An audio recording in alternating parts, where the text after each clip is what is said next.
Told me it was all in my head, and I don't know what I'm talking about. According to Encyclopedia Britannica, mountains generally are understood to be larger than hills, but the term has no standardized geological meaning. Meltology 101, baby. Once you see the melted bricks, you won't fall for their lame-ass tricks.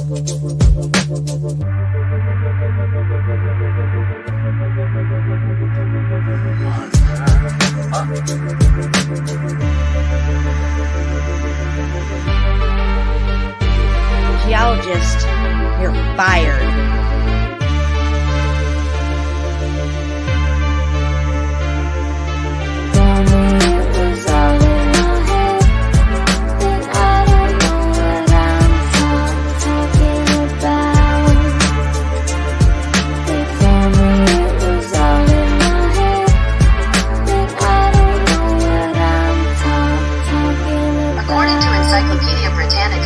Mountains generally are understood to be larger than hills, but the term has no standardized geological meaning. Boom, baby!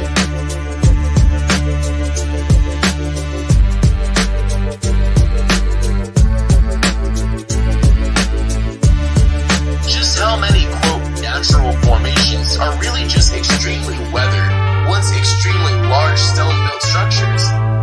Maybe there are many stone granite hills, and even maybe mountains that dot our earth, which are grand structures of the forgotten people. Boom, baby!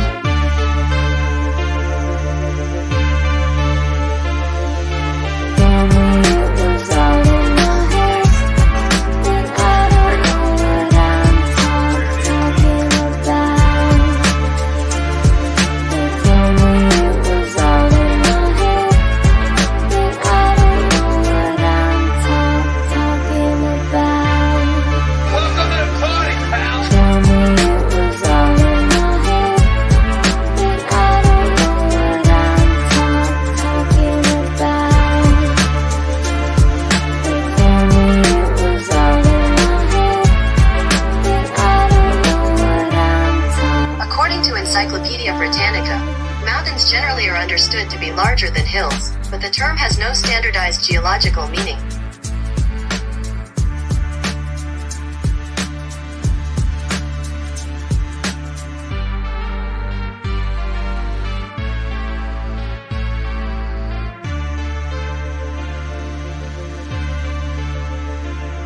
They told me it was all in my head, and I don't know what I'm talking about.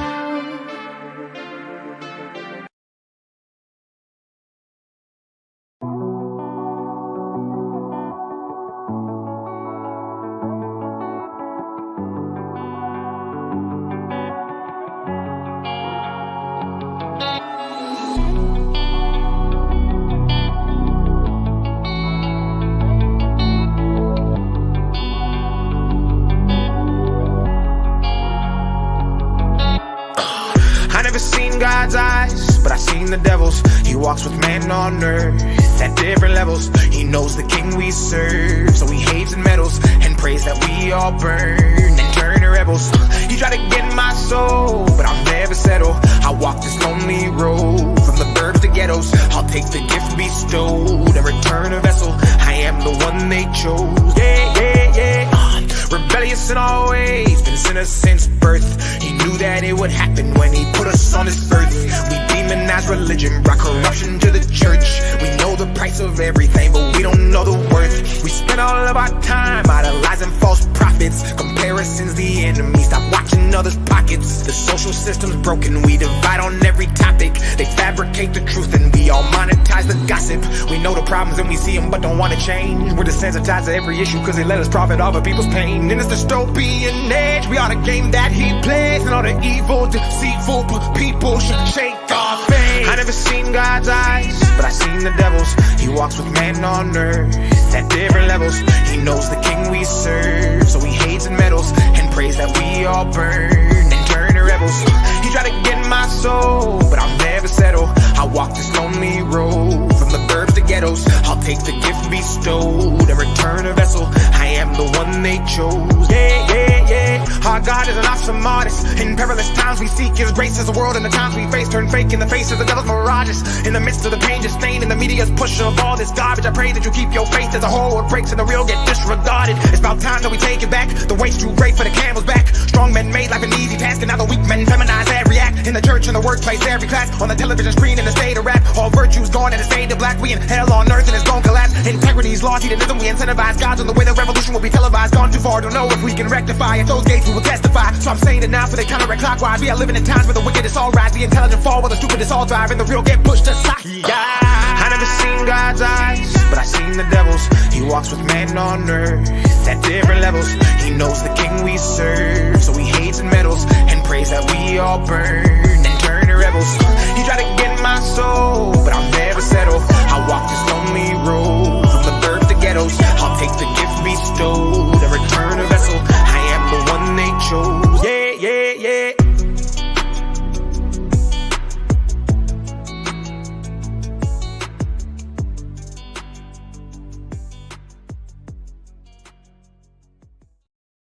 Ever pondered how what we perceive as reality might just be an elaborate illusion? What if our understanding of the world, the principles we've been taught, are nothing more than a mirage, a carefully crafted narrative imposed upon us? This is not a simple question, but a profound inquiry into the nature of existence itself. It's time to dive into a fascinating realm that challenges everything we've been told about the Earth beneath our feet. Welcome to Meltology. Meltology, a relatively new field of study, poses a radical challenge to the conventional geological narrative. It dares to ask, what if the Earth is not a spinning ball in an ever-expanding universe, but rather a plane of existence? It challenges the very core of our established understanding, proposing that we live on a planet rather than a planet. This shift in perspective is not simply about semantics. It's about how we perceive and interact with our world. It's about the very essence of reality. According to Meltology, the geological narrative tied to the globe model is nothing but a false narrative, a distortion of our perception of the world. So, what does Meltology propose? It suggests that the Earth's features are not the result of slow geological processes over millions of years as we've been led to believe. It posits that the processes involved are far more dynamic, more immediate, and more influenced by non-earthly factors than we could have ever imagined. Meltology's implications are far-reaching.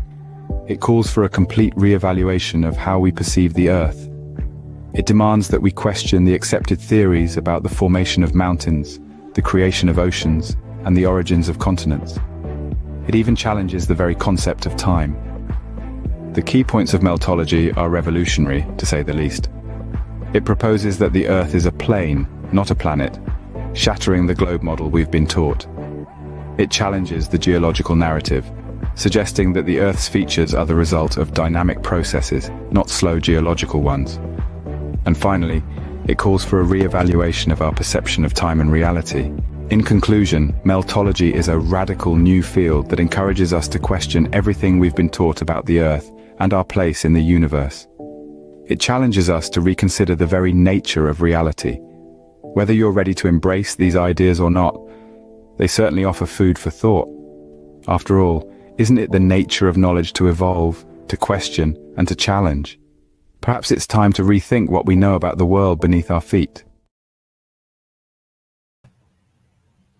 Boom, baby. What is up, guys? Welcome back. It's been a minute. I was having withdrawals from my family and my friends, and I felt like I really needed to get the band back together. And I've been traveling lately. I went to Philadelphia for a week to visit my mom during Mother's Day, and it was her birthday as well. And then I took a trip to Nashville, and then coming home and recouping from all that and getting shit done around the house, all this stuff. So I've been busy lately. But yeah, I made a few phone calls and we'll get the band back together today. So everybody, please give a big warm welcome to my two brothers from other mothers, Shampoo and CFM is here with us tonight. What's up, guys? Welcome. Hi, Jen. Hi. to be back. Hi, CFM. Oh, it's fun to be back and see you on screen. Thanks for having me too. Nice. It's exciting. I know. I felt like my right arm was cut off. Even though we talk all the time, it's like streaming and that connection and putting everything together. CFM, you had made mention before that some of the talks that we've had on the phone should have been a live stream. I mean, it was just off the charts. The conversations that we have, because we start questioning and he's giving me pieces of information. I'm throwing something back at him. And, it's just amazing the way things work out. And I really love doing that with you guys. Same thing then. Yeah. Right back at you. Oh boy. So the thing. See, I got my outfit on. I'm all very ready. nice. Very nice. Yep. It keeps it upside down all the time. I can never get it straight up. I know. I see it on every show. It's trippy. It's one of those paintings. What is that? What's that guy that the paintings are like? Escher. Yeah, it's an Escher. It's an Escher. Yeah. There's no right way to do it. Right. I just love his work. I think it was my the first artist book that I bought. It was an Escher book. So yeah. Well, I love it because of that.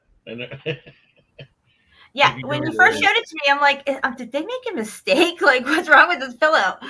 But it's really cool. I love it. It's trippy.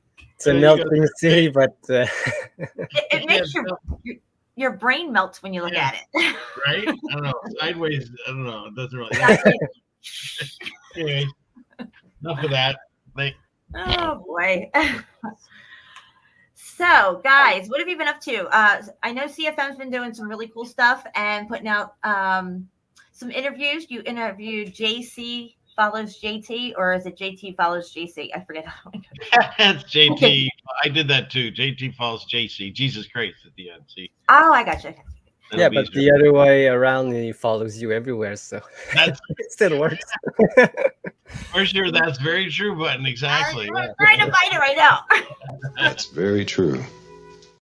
Oh, there he is. Motherfucker. That's for me not being on it quick enough.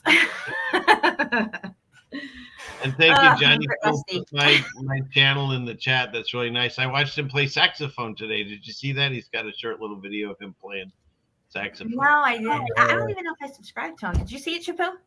No, I didn't see it yet. We got a lot of talented people in the chat and stuff.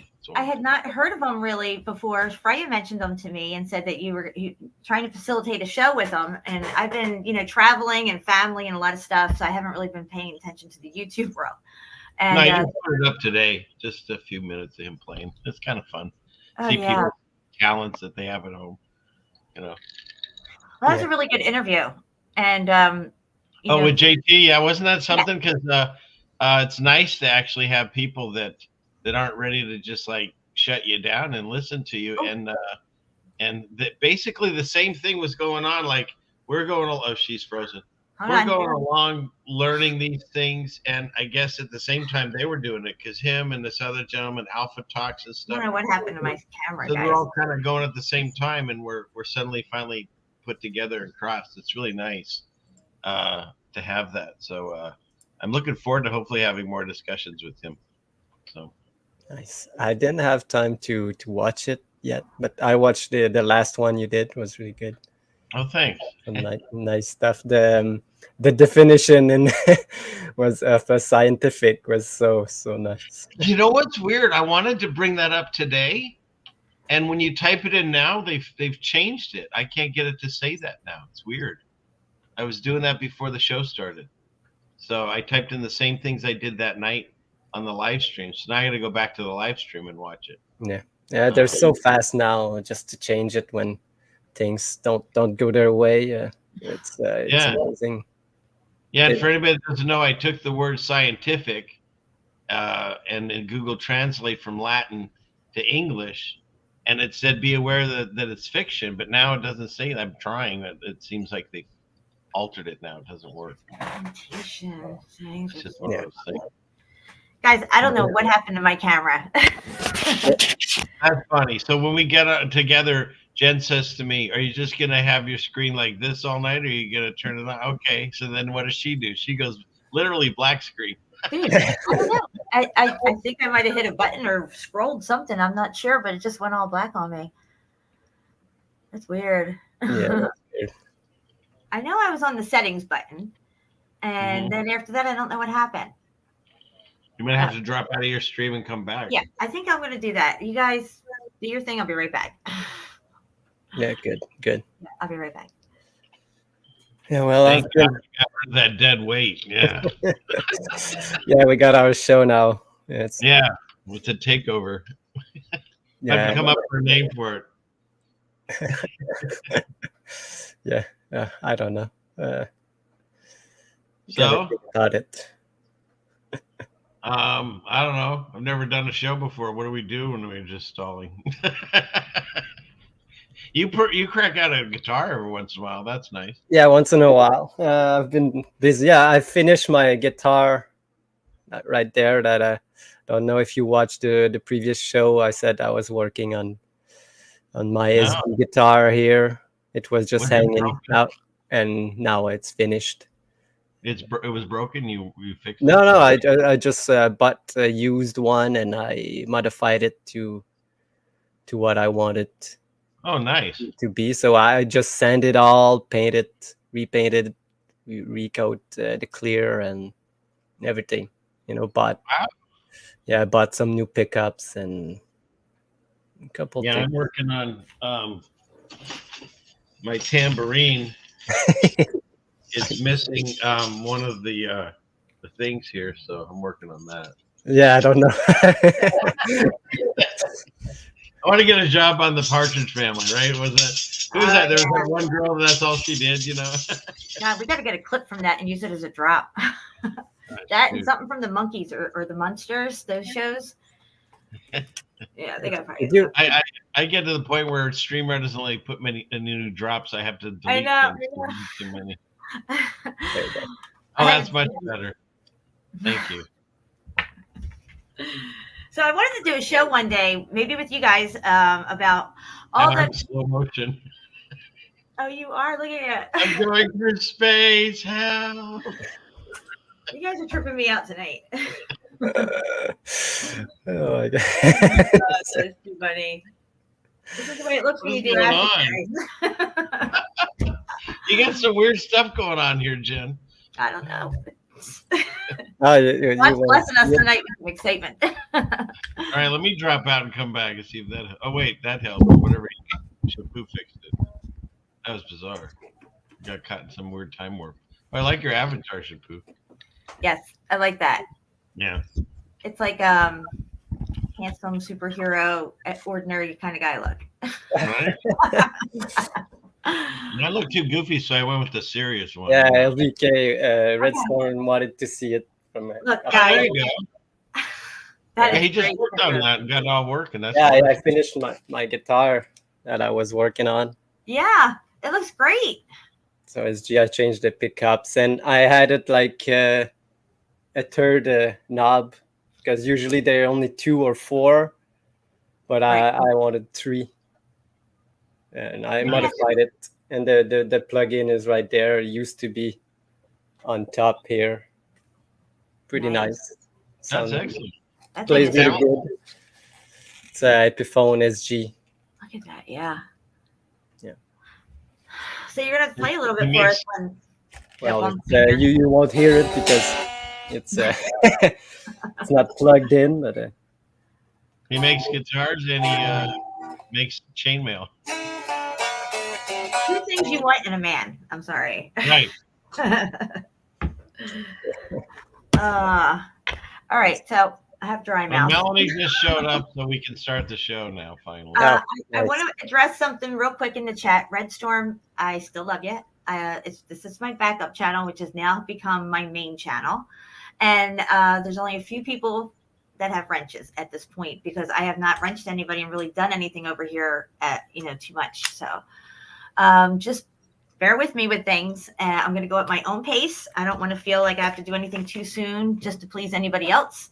I love you guys. Y'all love me. We're hanging out, and that's it. I know a lot of people look better in blue. I know I look better in blue, but just please be patient with me. I appreciate it. Thank you. Yeah, I did the same thing on my channel. I don't know. I just remove everyone, and I will just put it back again when. No, you have to clean house every once in a while. I did it not too long ago, and might have to do it again. It just happens. Yeah, you know, I never get to clean house because my channels get taken down so Oh quick. yeah, you do. You know, I'm like, does it by itself. They're all gone. keep me on my toes, guys. I'm telling you. It's just like I'm just jumping around all over the place. I'm jumping off YouTube. You know, probably. I prefer not having a wrench on people's channels. It's less pressure. Hey, Melanie, thank you. And like I said, guys, look, Juan doesn't even have a wrench. I still love him. He ain't saying, he knows. He said, "Just get it to me when she's got time." I just want to let things, you know, just ride out for a little while, and I want to go at my own pace with doing it this round. Okay, so we're going to be talking about biblical biblical cosmology, which kind of relates to that in some sort of way, but biblical geology and the biblical narrative itself, how it plays into history, what they were taught up until public school system, and strict regiment of children going to school, not just like higher up people, but the average person starting school and learning things. Because prior to that, it was all what was written in scriptures was the historical narratives, the truths. And we're going to get into biblical geology itself. And we're going to be looking at how geology was formed and I know I've covered this before, but not that it was just formed to hide God and the creation, but it goes so much deeper than that. And the fact that we are 13 generations in from the last God's judgment / X Factor extreme heat event, I've calculated in my head, and that's a theory. Okay, it may be 10 generations. I don't know, but I'm thinking it's like the last 13 generations. There has been a huge push to have us have a deception of our reality, our world that's been put over our eyes to hide the truth from us. That's always been here in our faces, and where that truth actually leads back to, and what is the motive. It's kind of like dissecting a crime scene here, and it's actually quite an adventure and quite a road to travel, and not many want to go down this road, but this is where the truth leads you. And if you truly love the truth, you will go down that road and you will take it in because the information's out there. All you gotta do is let it in, right? And here we are. We're on the narrow path, and people want to push you off all the time. But if you truly love truth, because God says in the Bible, he said, and I don't know what verse it is because I just don't know, but he said it. He said that he put a strong delusion on them because they did not love the truth. So they're stuck at certain places. They can't go any further. They don't want to go any further. And that's time. This is where we go here. So if you don't like where we go and where we're headed, you should just change the channel. I'm putting this out there. I'm not hurt. Just change the channel. It's okay. But if you really, really want to know the truth of what's going on and what is the motive behind what they're doing and what they have done insidiously for at least 13 generations, it's profound in my opinion. And if we knew the truth, how different, I mean, really, really extremely different things would be in this reality. We've been hijacked, and it's so diabolical and insidious. I get chills thinking about how bad this lie is, and where we're at here. But it's also something apparently has to go on with this whole biblical thing with, you know, the Adam and Eve story where we started with CFM. We still have to finish that out. Yeah, we definitely want to do more of those. It all ties back around to that, to the garden and us going home. So, and this creation cycle being over. And then a new one will start with a new heaven and a new earth. So now that I got that out, Nice. I was going to give it over to you, Shapu, and see if you wanted to talk or show anything on your end about any of this. Yeah, I don't have anything to say about that, but I've been like busy for a couple months, you know, working, and just before like 2 months ago, I started summer here and working again. So been pretty busy. And I broke my toe like 2 weeks ago. But anyway. Is it still purple? Oh, no. Oh, good. Yeah. It hurts, but Okay. it's not purple anymore. My foot is still swollen, but I'm just limping and moving really slowly. But I'm still working like every weekend and every day, so it's not healing as fast as it should be. Yeah. Yeah, you're still using it. Yeah. But I just bought a new camera, and I had to go and you try it. I just bought myself a new P900, so Okay. not So you new, put but a boots on the used ground. one. Yeah. Nice. I Boots on the did ground with my broken foot, so I wasn't That's moving true much. methodologist right there, in my opinion.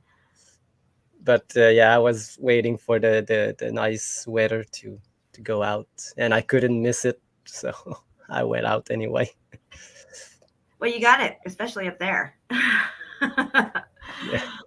I came up with 13 generations based on the Statue of Liberty and the date that's on that. If that's Lucifer and it's marking his release, his breaking of the chains, and we celebrate it every year. Except we are told under a perception deception on that we're celebrating our freedom and liberty from England, which clearly that's not the case. We're celebrating his loosening, and if you measure that out and figure out how many generations it is, it's around 12, 13 generations. Before that, everybody knew it was flat. So, and I did figure it out. I got it working. The thing I showed on my show, I can show it real quick, Jen. It's pretty wild. Yeah. This I have to prove to her that I brought something to the table because I told her I wouldn't. I'm like, what do you got? What do you got? Where's these cities? And he's like, I'm kicking back and putting my feet up. I'm like, no. Oh, nay. You see that? Yes. So I type this out, scientific, and you do a Google Translate from Latin to English, know that it is fiction. See, now look at that, guys. Hello, any of us can do this here. It's no accident these people name this stuff. Yeah, it's crazy. So, yeah, pretty wild. And can you type in Nickelodeon or anything? I said Nickelodeon. They're saying it means I hate. I know how to spell it. Nickelodeon. No, I think there's a CNICK. Yeah. Wait, what? Okay, NICK, Nick. That looks better. Okay. OLDEDEON, I guess. Yeah. Okay, but then you have to know where to hit the brakes, though. No. See, this could go on forever if you don't know where to hit the brakes. Yeah, I just talked my text. I'm like, what's Latin for Nickelodeon? And it's like, I hate God or something. Well, I'm not getting that, but I might have misspelled it too. So yeah, I don't know. Could be like in another Hebrew or something. I don't know. Here, let me mute this here real quick. Well, we'll have to figure that out. But the scientific one does work. I mean, the way you spell it,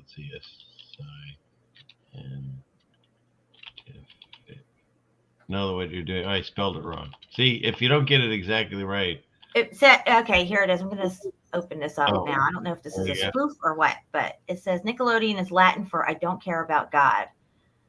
I don't know how you get there, though. That's using Google Translate and see for yourself. So when you go to Google Translate. So what are the letters? Tell me the letters. I'll type it. NICK. NICK. ELOD. Is there a space or you just keep going? No, it's all one word. Okay. NICKE, but EL. ODE. Sure, I write nickel. Of course I do, the Jew guy. ODEON. Niccolo. No, I get nothing. Are you going to Latin for it? Yeah, I was in Latin. It's right there. Only works in the. Let's see. You also have your critical thinkers cap on. Okay, let's see here. I have to put on a critical thinker cap? Is that a Yeah, problem? I'm trying to see if this is true or not. Now here they have the word broke up. NIC space Yeah, it depends on how you KELO wait. space DEO. Now DO is God in Latin, so I know that. Okay, wait. So what were your spaces? Say it again. All right, so it's NIC space Okay. KELO space, Okay. and then you should be left with DEO. There's no Yeah. N at the end for this. Nickelodeon, or is what it's called. Ooh. Oh, there you go. Just changed one letter. Weird.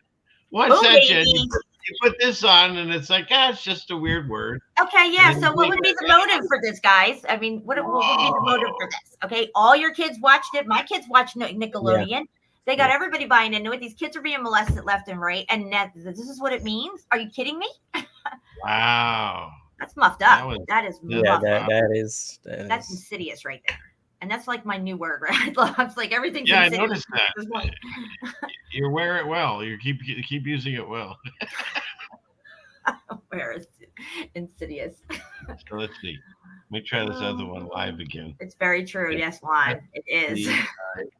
Display names. I gotta put my display names on. There we go. Is it T? Yeah. Let's see. No. What did I do wrong this time? So, sometimes it works, sometimes it doesn't. Be aware of the fiction. Yeah, it was weird. It had it there a second ago. I don't know. Whatever. Okay. But see, Latin, this is why they don't teach Latin anymore. And no, right? Yeah, Latin. From what I've not delved into it extensively to speak on it, and I hate to bring up things when I haven't researched it enough to be well spoken on it. But I know that Latin, something about how it's spoken, you can't lie.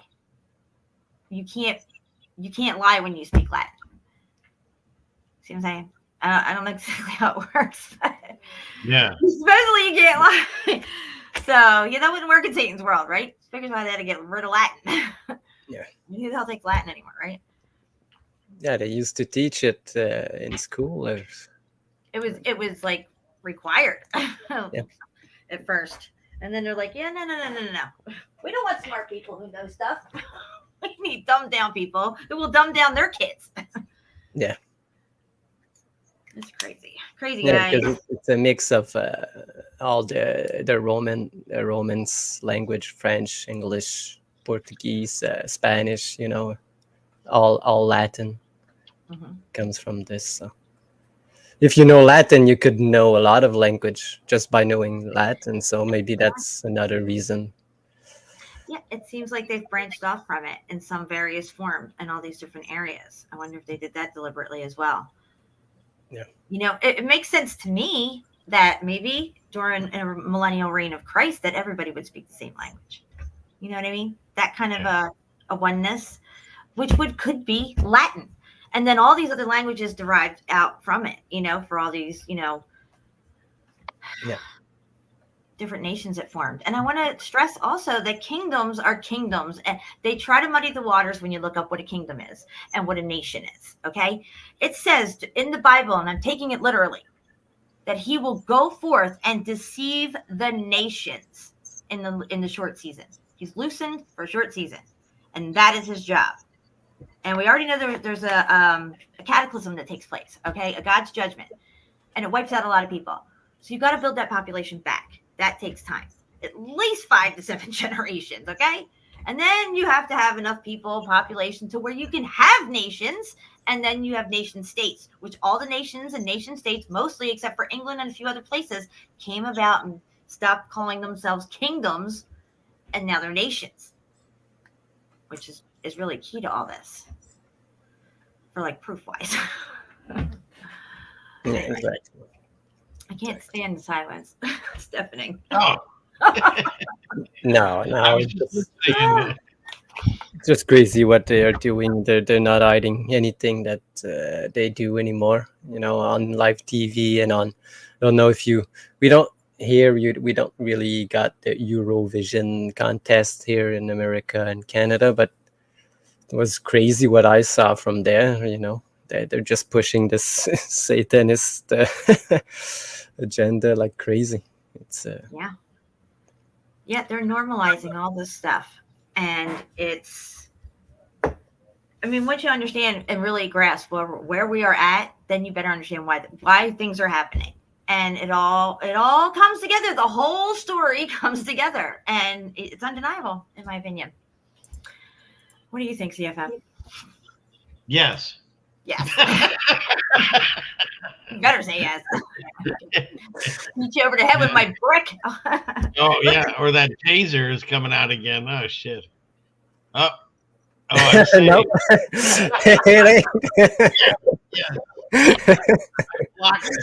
I know. I keep freezing. I don't know why I'm freezing. Look, let me You're back. You're back. See, I got a brick. I can't see it. You're back there. Wait, there you go. Sweet.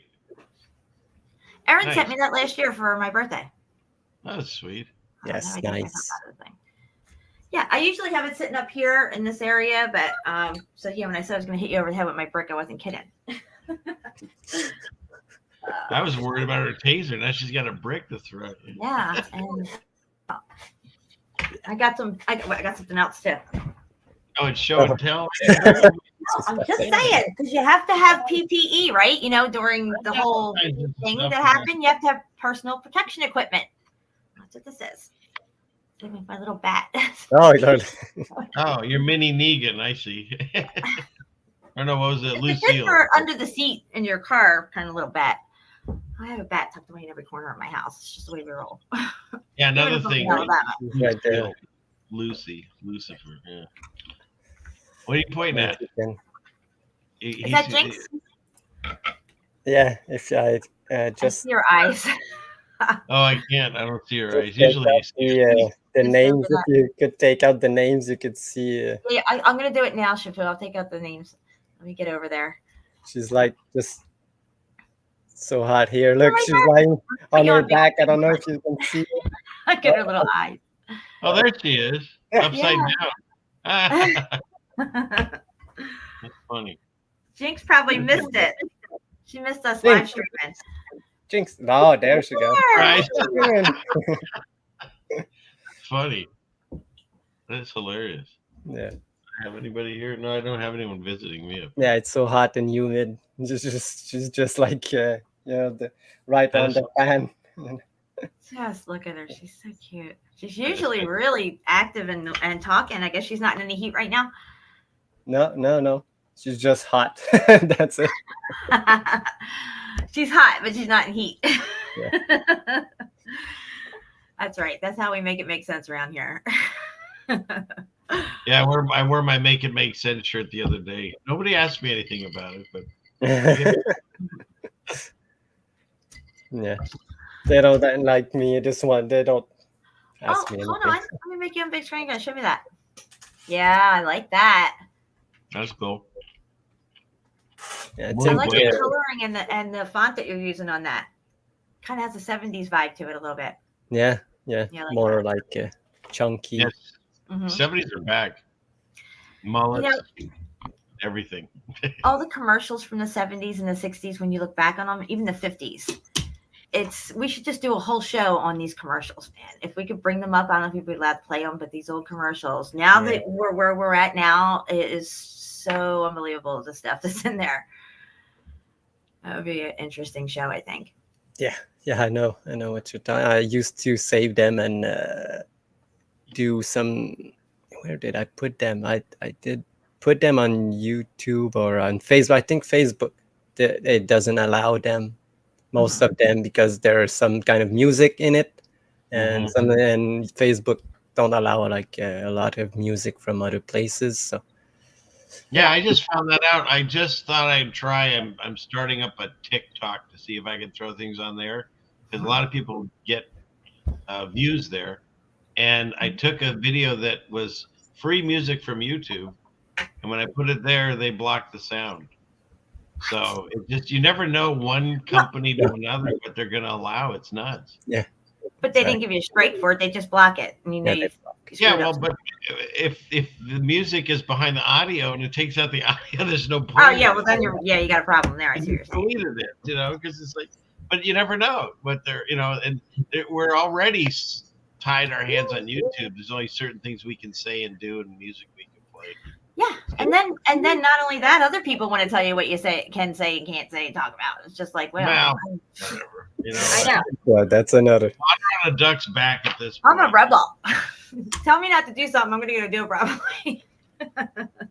Well, I like it. I mean, you hadn't vetted it, but I made this little video about that kind of stuff, name calling and stuff. I had this new little video I made. I used AI technology cartoons. So, but anyways, I wouldn't do that to you and show it on screen unless you wanted me to. Yeah, I would love to see it. Seriously? Yeah. You know what? I gotta tell you guys, since I got this backup channel, and it has no way tied to my other channels at all, because my other channels always were tied to each other in some way with a name. Yeah. And they're trying to throw all kinds of perks at me because they don't think that I'm, TTS 69 anymore. This is just, an average normal person that doesn't give them any whatever problems. So like, you could do this, you could get super chats. I'm like, I never had none of this before. I don't even know what these options are. Oh, excellent. Well, we'll build your channel up and you'll be able to do that. Yeah, I mean, I don't know if I'm going to do it, but I think it's pretty awesome that I have at least the choice or option to if I chose to, because I've like never had that ever. They're like, yeah, I do like the name of this channel. It's really nice, and you can remember it easily. Yeah. That other one, no offense, but the TTS 69, it just looked bad when you're typing. It's one letter. I accidentally put an I in there. Yeah, that's what I'm saying. It's one letter. So this one's nice. I like this one, and it's excellent. Oh, I seen it. Thank you, though. I appreciate that. But I seen this meme. It said something like, marketing genius. I don't know. Maybe you sent it to me or something. Marketing genius. Whoever put the S in fast food. I didn't. Take the S out of fast food. That is good. You're yeah. Right. I will take credit for it, but it wasn't me.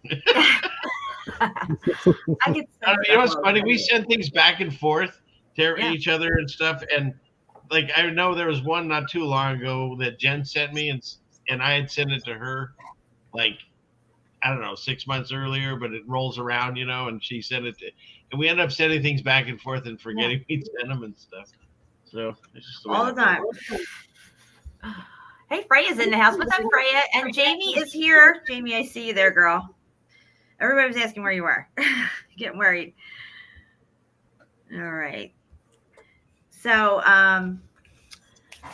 where do you want to go from here? What do you got, Chapu? You got a folder or CFM? Do you want to start first? It's up to you guys. Yeah, I can go with. Yeah, start with him. I want to. All right. Chapu, whip open one of your amazing folders and dazzle us. And I'll show what some boots that I did. Yes. With my new camera that I tried. Sweet. Some stuff. Exactly, Juan. Fat food. Now, who put this in here, Melanie? Yeah, back when I used to do shows with Brian Stavely, it came up.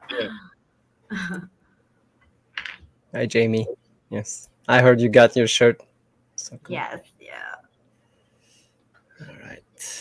And I apologize, guys. I have to put all their links, all the stuff from my old channel's all gone. I got to get Chapu's two. As a matter of fact, you can drop them in here too as we're going along, Chapu. Your two shirt links and your PayPal. I need that again too, because I used to just copy and paste my descriptions into my live streams, but all that stuff's just gone. Oh. Yeah, now and again, the links don't work with this channel because it's new again. Oh.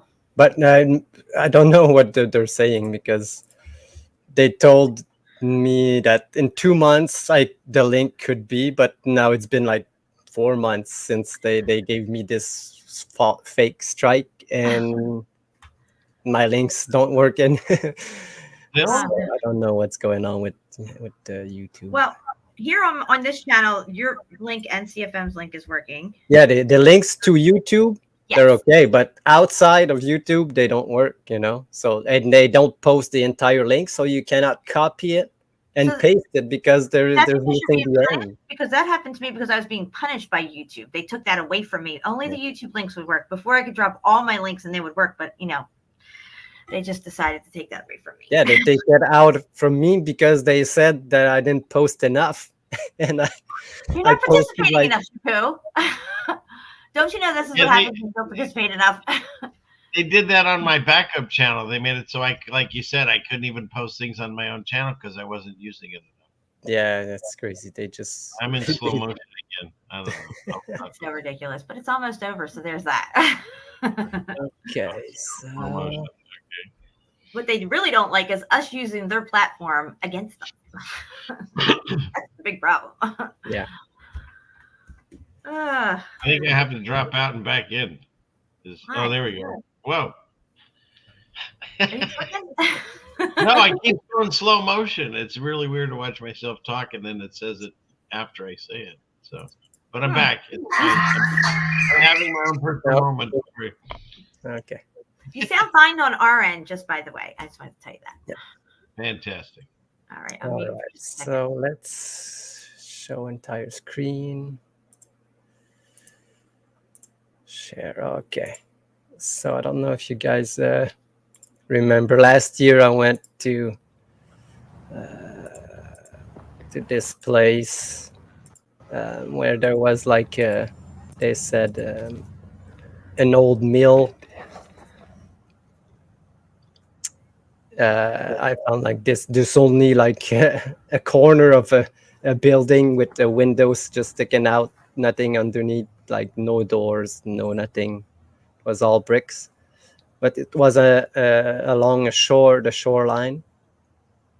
And this time I went like further down the shore to see if there's more remains. And this is over by you? Yeah. This is just maybe a couple, maybe 30 minutes away from my place along the Ottawa River. So I found that this place, but I found it like really weird because there's no doors and only like a small corner, and they say that was a mill. There's no place like inside. Look,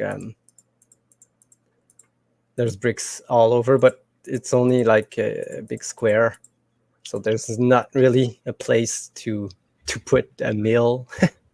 Wow. Here. But this is last year, and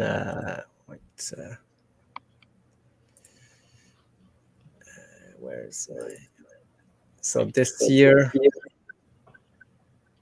I went. There's an echo. Okay, it's gone.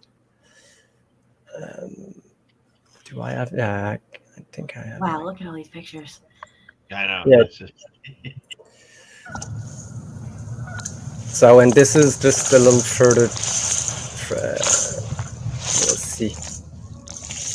And there's still bricks, pieces of bricks everywhere, and even like it's bricks embedded under the roots. Look at that. Oh, wow. Nice find there. Very nice. That's cool. Where's the control? Okay, there it is. Yeah, look at that. That's a boom baby right there. Yeah, just the bricks there, just pieces of bricks and other like bricks transformed. Yep, trainee bricks.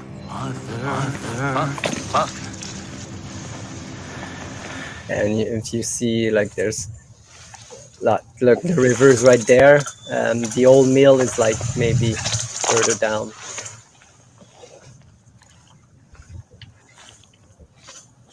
It is absolutely incredible what's going on under our feet. It really is. Yeah. And I think there's another like 3 that fell.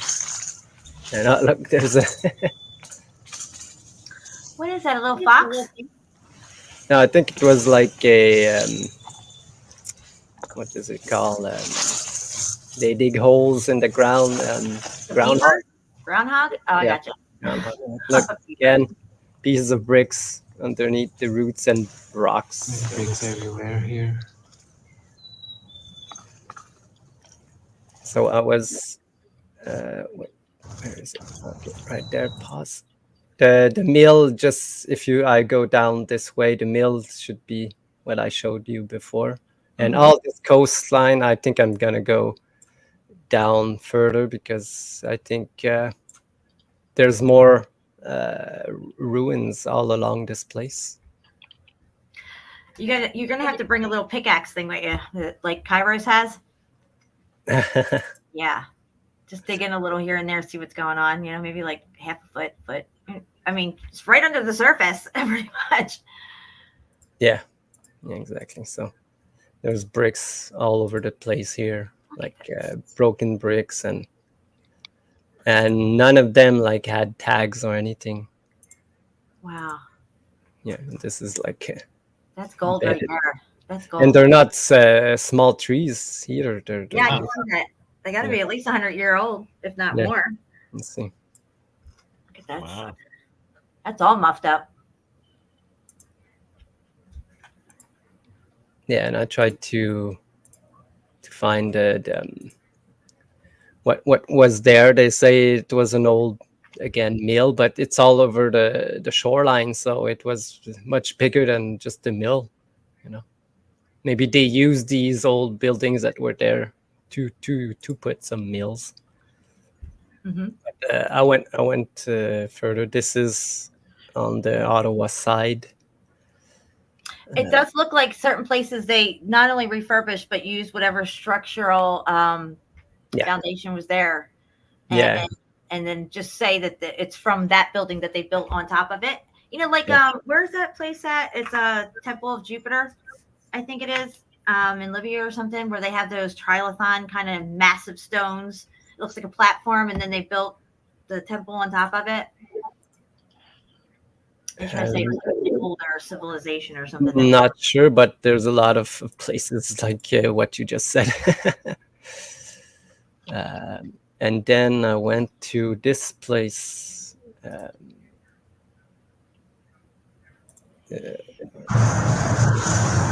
Wait.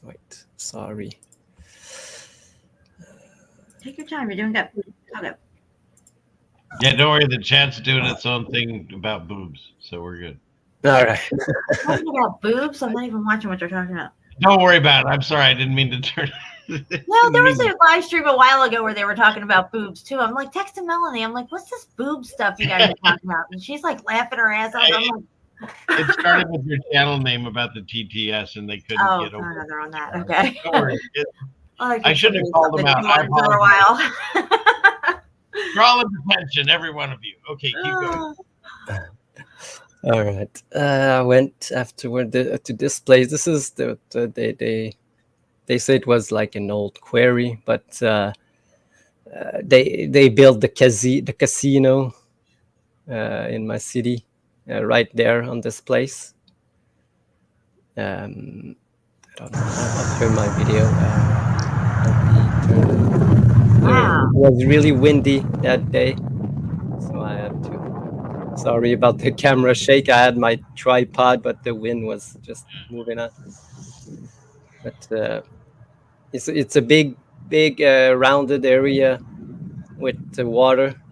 I don't know what's under this water. I wish I knew, but isn't it wild when you just look around and we just live in such a fallen world that we walk by it, drive by it, don't even notice it until you take the time to look at this stuff. No, because every day. The deception that we're living under is that this is just millions and millions of years of sedimentary rocks that's natural to our environment by some theoretical Big Bang. Yeah, I used to drive. Yeah, used to drive by this place like every day. It's always been right in front of our faces. Yeah, I know. So look at this, all of this. It's crazy. This formation there. You know. It's really important for them to keep that narrative going because they can't ever let the cat out of the bag of what they're hiding. You know, it just all falls apart after that. Yeah. So you can see the city It's built on top of all of this Yep, exactly. here, and it's everywhere. These kinds of I don't know what they call it, like shale rocks or anything geology, but it's all over the place here. But all over the main city, built on top of all of this. Oh my gosh. And Please tell me your camera's doing this and my eyes aren't twitching or something. no, it's Make sure. it's the wind, because look, if I turn out the sound, look how windy it is. It's moving the camera by itself. Wow. This is really cool what you found here, Shifu, these columns sticking up. Yeah. I was wondering why they were there, because I never knew that they were like a place to go around this place. It was always secluded and blocked. Yeah. And look, it's on pillars like this, and even.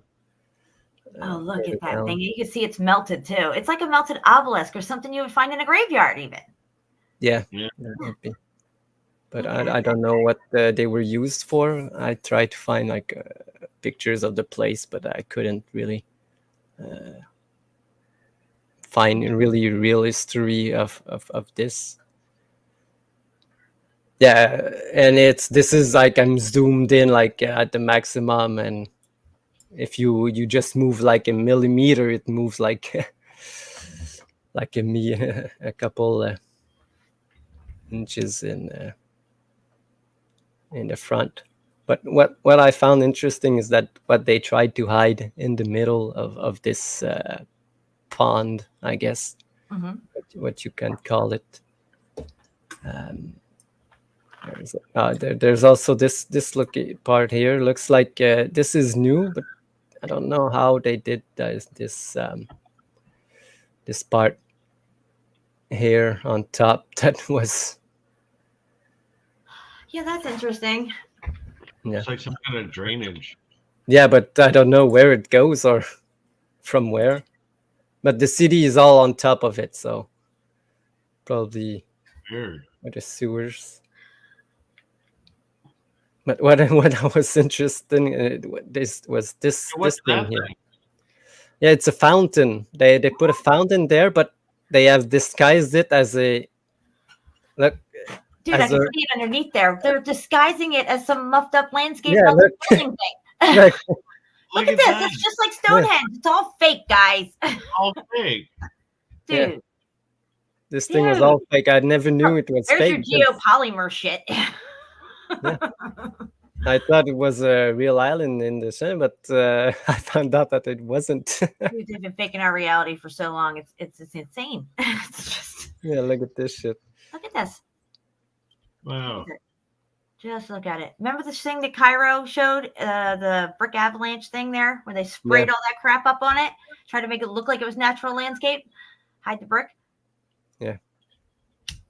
Sorry with the shake, because when you zoomed in this close, it moves really fast. You gotta get a little canoe or something and paddle your ass over there.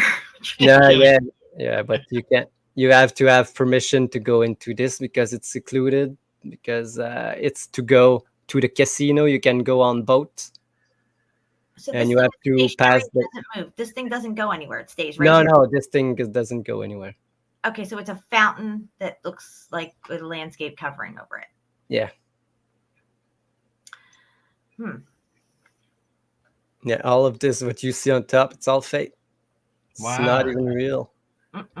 But looks exactly like what we see in the back. You know, this reminds me of too. You know when they showed the Egyptians columns in Egypt, and they always told us they carved this shit right in it. Well, it's just like fucking plaster they put up and stamped it in there. You know, they didn't carve anything. The things flake off, and you see that there's just a straight facade thing underneath of it.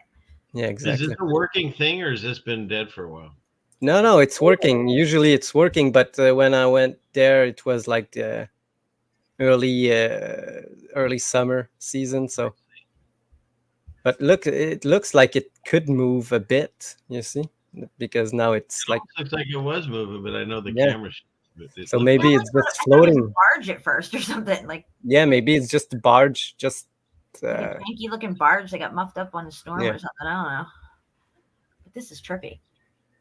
Yeah, so I was trying to look for, but look at this, but this part here, it's really bricky looking. Oh yeah. Okay.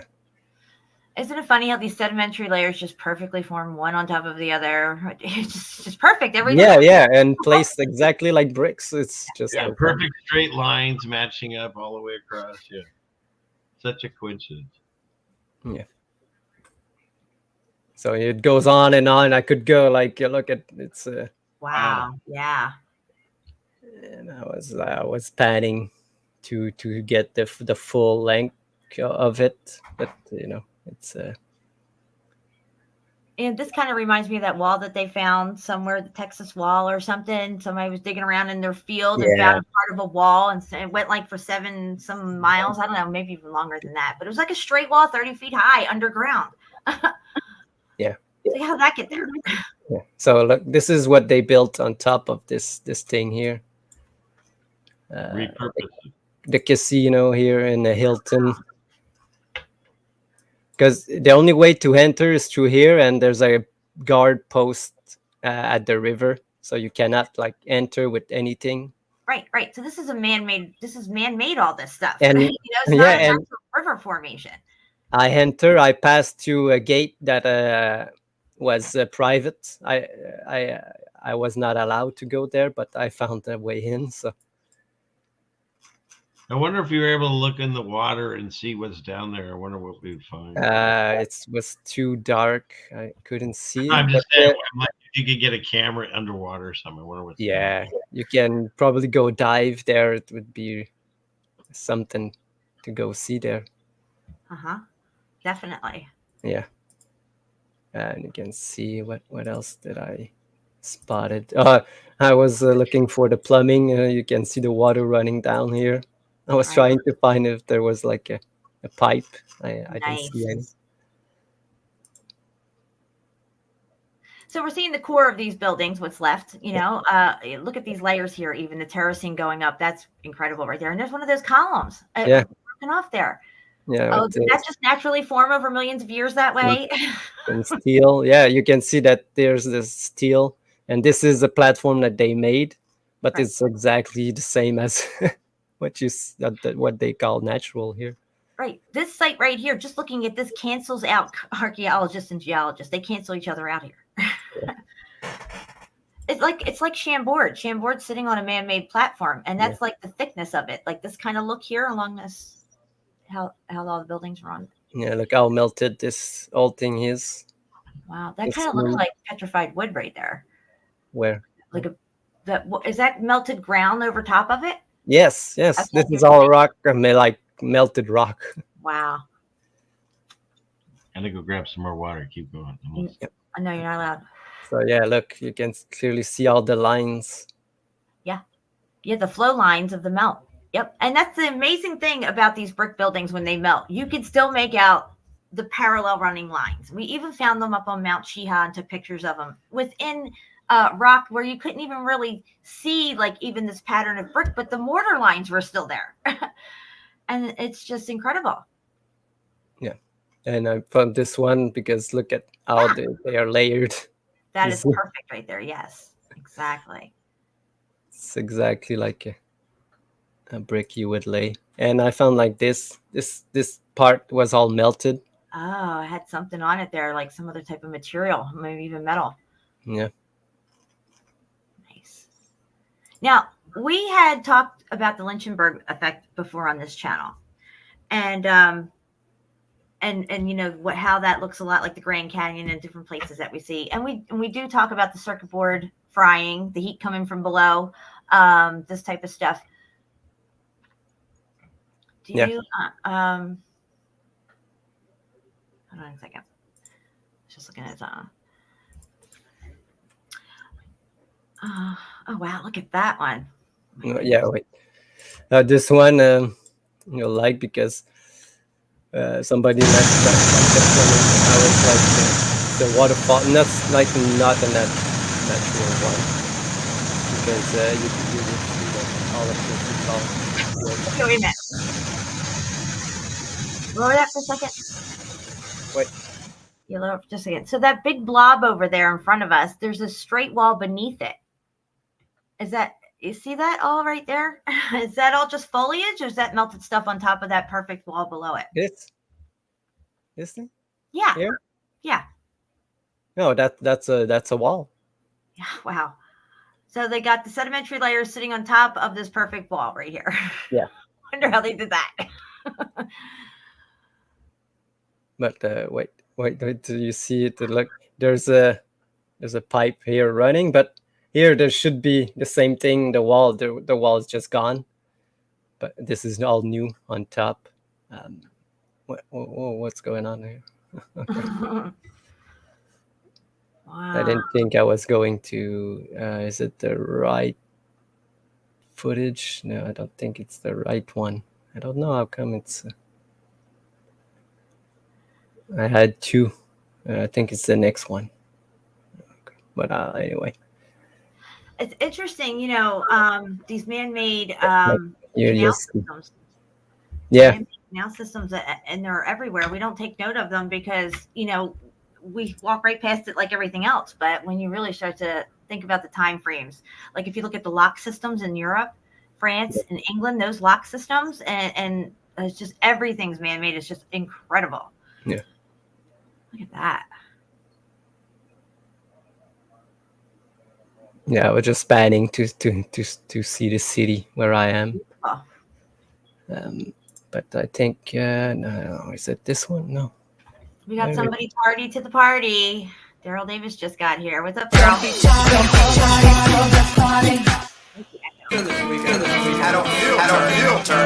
That one wasn't bad though. Oh.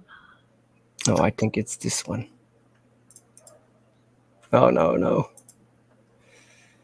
Okay, I'll start it with something else. Sorry for that sound. This is the sound of waterfall. Powerful. Yeah, look at this water running there. Nice. Right through the cracks. Look at that pipe right there. Yeah, See there's this pipe there, and the wall should continue on, and wow. no, it's all That gone. reminds me of outer casing stones on the pyramid. Because you can see like the lines still in this wall here. It goes straight through to the mouth. Absolutely. Good observation, Chappelle.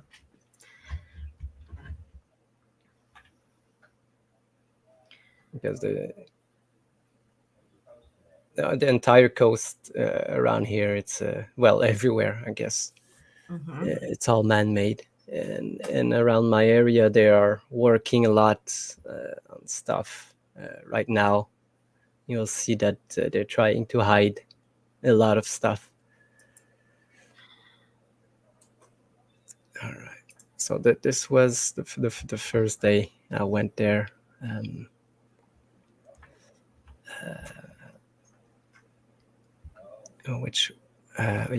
There's another one video that I want to I love the boots on the ground stuff. I got to get out come fall around here to really get out and do boots on the ground because there's so much foliage here. It's just you can't see anything. Might be this one. Yeah, you have to go. That's why I wanted to go, because before everything grew on trees. Because look, it's all empty right now. Is it this one? No, it's not this one. Wow, that is crazy. No, this is just the other side of the place. Again, same type of formations. Back in the day, like before we were even awake to any of this stuff, we would hear stories like oop art, out of place artifacts that they would find, like say if they were mining, right? And they would find like a pewter dish or something, or a skeleton somewhere where it shouldn't be, way down. And it's or like a moai. yeah, right. But it all makes sense now why they would find these out of place artifacts in these stratas and stuff. It's because these are all buildings and they were trapped in the melt. Yeah, exactly. That's not the video I wanted to show. Now, Daryl did boots on the ground and found a giant hand or foot or something, didn't he? Yes, he did. Yes. So we have him back on and talk about that again. All right, I think this is the one. Because I was trying to take a picture of it, and I had to hold on to not fall underneath the in the water, and it was really hard to take the And your picture. toes all muffed up. But you can see all of this, these bricks, exactly these bricks, because it turns into the side of the wall. I know it's on a side view. I had to turn my camera to the side just to get it, but you can see, look, the tree. Look at this. It was, I had to put my arm out to pass this grate, because they put this grate there to stop people from going there, or to see what's going on behind, because look at this. I know. That's crazy right there. You know, we just went to Nashville, and I went to Nashville a few years ago with my mom and my sister when they were here. And I didn't take note of anything really on the drive or nothing. But this time when we went, I was blown away at what I was seeing along the highway, more towards when you get into that area of Tennessee. I didn't have my camera out or nothing, but it's all this, just all of it. Yeah. Yeah, you can see that there's a gate, there's just some fence, so you cannot go down there. It's fenced all over. Right. Well, you know, it's just for your safety, and you know, God forbid you would see something and figure it out. Yeah. I can't I have wanted to go down there. pants on the ground would be down there. Yeah, well, I don't think so, because it's a really steep drop. You had to have a rope and things to go there. But yeah, just growing, tree growing on top of it. Right. Yeah, look, this is what it looks like. It really drops. Yeah, it melted and slid away from itself there, it looks like. Yeah, all of it, all of this, because it goes down maybe 50, 60 feet down to the water that I just showed. There's that ball. Yeah, the same location. And they built again, this is like a bar. You can go drink there. Come get sloppy drunk, don't mind the melt. Yeah. This is with the view. Okay, so what else did I want to show? This is the only building remaining from what was a big industry. I don't know what they did here, but it was maybe a big sawmill. This is the building from the 1800s that they say. But you can see still remains of bricks in it. Also, yeah, a lot of people, I've seen a lot of this in Philadelphia, well, actually in the Glenside area of PA, where it looks like they just use rocks like this to build these walls and buildings and stuff like that. But upon closer inspection and knowing what you're looking at, you could see the heat damage, and you could see, like Shapu was just pointing out with these bricks, you could still make them out, even though they're trying to trans into a bigger blob here. Yeah. Yeah, exactly. And there used to be that guy that was always saying, oh, they're saying it wrong, it's geopolymer and stuff like that. I think that they did cover a lot of stuff up using some kind of cement like geopolymer. You know, they don't want you to know, and they're going to hide it any way they can. Yeah, I will show you exactly what they do. Look, you can see they blocked all the coastline here. Oh, they're just doing work all over the place. Yeah. Below, you know, all of this thing. Look at all that. All around the coastline. Yeah. And I'll show you the and even on the buildings. And they're always doing, you notice they're always doing construction, like they're doing something. Always, you can see that taking things away, you know. Yeah. Probably taking stuff away. Yeah, covering up. And not only taking things away, but hiding some, because you will see what they do with the gunite. What I think that's what Kairos called it, to hide all of this remains. What do you call it? Gunite? Gunite, yeah, some kind of cement that they spray on top of those rocks, and they say they do it to protect rocks from falling on people, but again, maybe have multiple purposes. So look, again, they're all working around this place.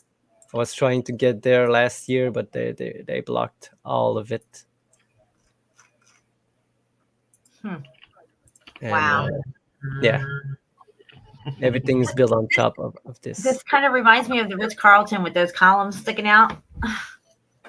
Oh, yeah. You know, you see it up under stuff like this. It's always up under the underbellies of these structures and places like this on mountains where you really find the linchpin. Here you can actually see the wall still intact. Yeah. It's the same thing as this, but no, not anymore. You can see the blocks here. It's so much, and it's so all-encompassing. I remember when we first started this journey, a lot of people could not wrap their head around that part, that it's everywhere, it's everything. But upon closer inspection and much, much more research, you know, we prove it every time. It's there. You can't deny it. No. Okay, so I want to show you the gunite. Go back a couple of pictures. You had something very interesting there. All right there. This? The other way. The last picture before this one. Right there. Look at that. Oh, you skipped it. Right there. So look, the wall is starting to slide sideways and come down and do that thing that geologists call cross-bedding. Right there. Oh, this wall. Yeah, I think. Yeah, that's a good one right there. I have a better one. Those are beautiful flowers. Oh yeah, it was the Tulip Festival in Ottawa. Wow, they're gorgeous. So there are everywhere around here. Yeah, I think I have a better picture of the wall you're talking about, Jen. Oh, okay, not okay. So this right here. Yeah. It's falling down that way. Yeah. So geology has their narrative for when we see this type of stuff, and you see it a lot out in Arizona as well, and those types of places like Utah.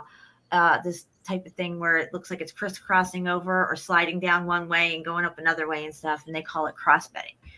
So with their geological narrative, they've come up with all these terms to label these things, because really that's what it's all about. It's labelology. They're just labeling things. Right, CFO? Yeah. Yeah. Labels. People love to label. We live in the land of the lost, which is within the land of labels. I mean, I think the number one job after the repopulation area, whatever you want to call it, the relocation, was sign making. Absolutely. Oh yeah. Yeah. Yeah. All right. So we're getting to the gunite part. Just put a sign. Oh, this was a mill. Okay, that's what it was. Done. Yeah, built in 1752 by this person, and then they burnt down. Yeah. So nobody's going to question this stuff. It's been bred out of us, critical thinking. It's only within the last, I don't know, maybe 70 years, 60 years, where the critical thinking is starting to come back up again. And people are starting to really question a lot of things. We thought people were crazy before, back in the day, when we'd hear other people who were maybe talking about things about the moon and stuff. Didn't know that it was flat Earth, but you'd hear somebody say something crazy about the moon or whatever, and we always laughed them off or whatever. Maybe you didn't really buy into it, do any research into it. But now here we are now, and we see that it's all lies and it all has cover stories. And, even the dinosaur thing, they teach that at a very young age. So they're not going to teach 35-year-old about dinosaurs. You've figured some stuff out probably by then, Yeah, exactly. Exactly. That's why they take it on the young children. Mm-hmm. And so it gets that anchor narrative in you. Yeah. So I was on the other side of the coast trying to find out what they were doing, and trying to zoom in, and I tried to I finally got one, and you can see that they're trying to hide some stuff here with tarps. You see, there's something going on underneath. They put the X. This is what they ended. But I found that, oh, look, they didn't do a good they job missed here. You know, Nice. you got this brick wall just sticking out. Yeah, and that's in a ways there. What's that, like maybe like 5-10 feet in? It's hard to say. Yeah. Thick But with brick, guys. Thick with brick. Yeah, and you can see this is the gunite that I was talking about. They are just shooting it everywhere. Look, they're doing it right now, just trying to hide this. Yeah. These things that they. Absolutely. Now, if you're not educated on this and you're early on the meltology stuff, it could get confusing looking at these things, not realizing at that point that they did go and cover stuff up this way at certain points, right? But at the end of the day, it is still melted underneath that crap. Yeah.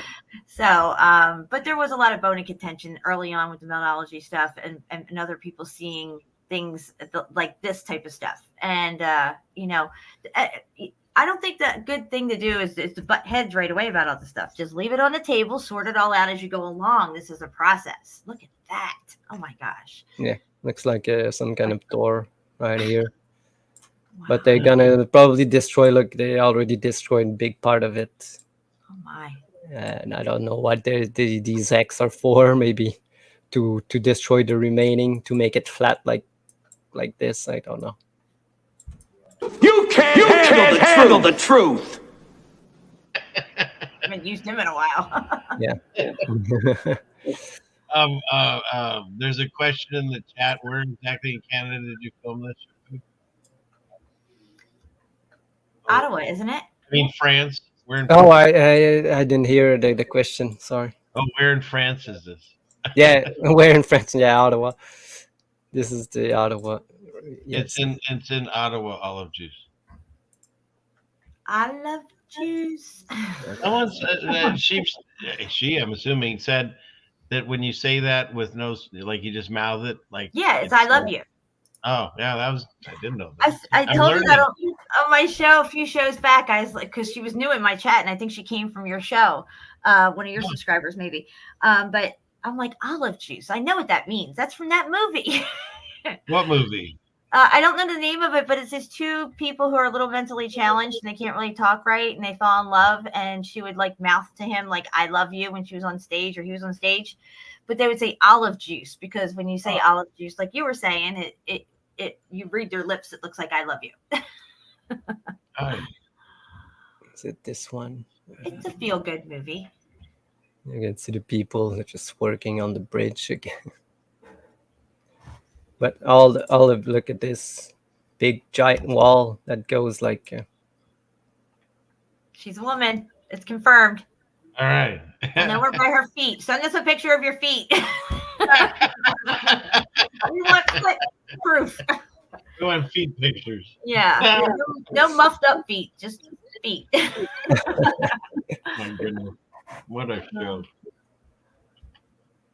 Again, with these sedimentary layers of theirs, right? They're always perfect unless they're really melted, crushed down, and squished. Basically, even through the Grand Canyon, they're all the same space, same parallel space. Yeah.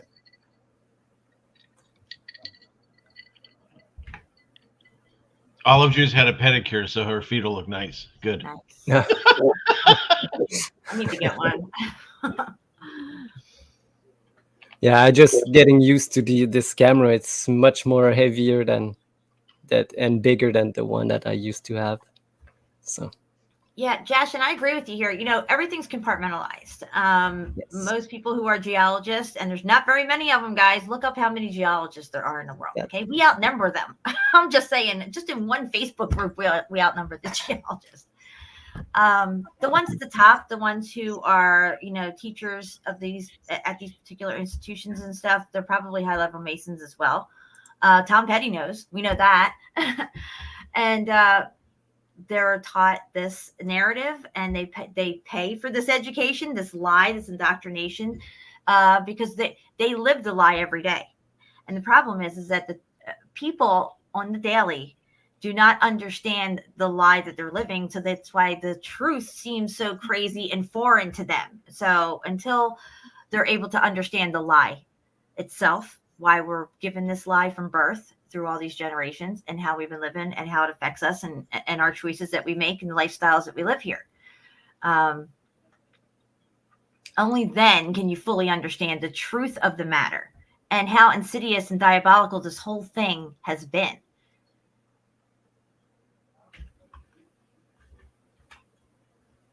I was just sitting here wondering how many of those seagulls are drones. Dude, if we really find out that these freaking seagulls and pigeons are like AI technology from fucking who knows when, I'm like, we're in Westworld. Well, I'm telling you, they named me a new thing. I have a new label. I'm a pigeon agnostic because. Oh, is that what you are? Yeah, I'm pigeon agnostic and I'm panda sus. And you're a preterist. Don't forget that. Well, partial, I think. You know, I guess. Okay. Yeah. Yeah. See, we don't do labels. We just do the truth. That's it. The truth. That's it. Yeah.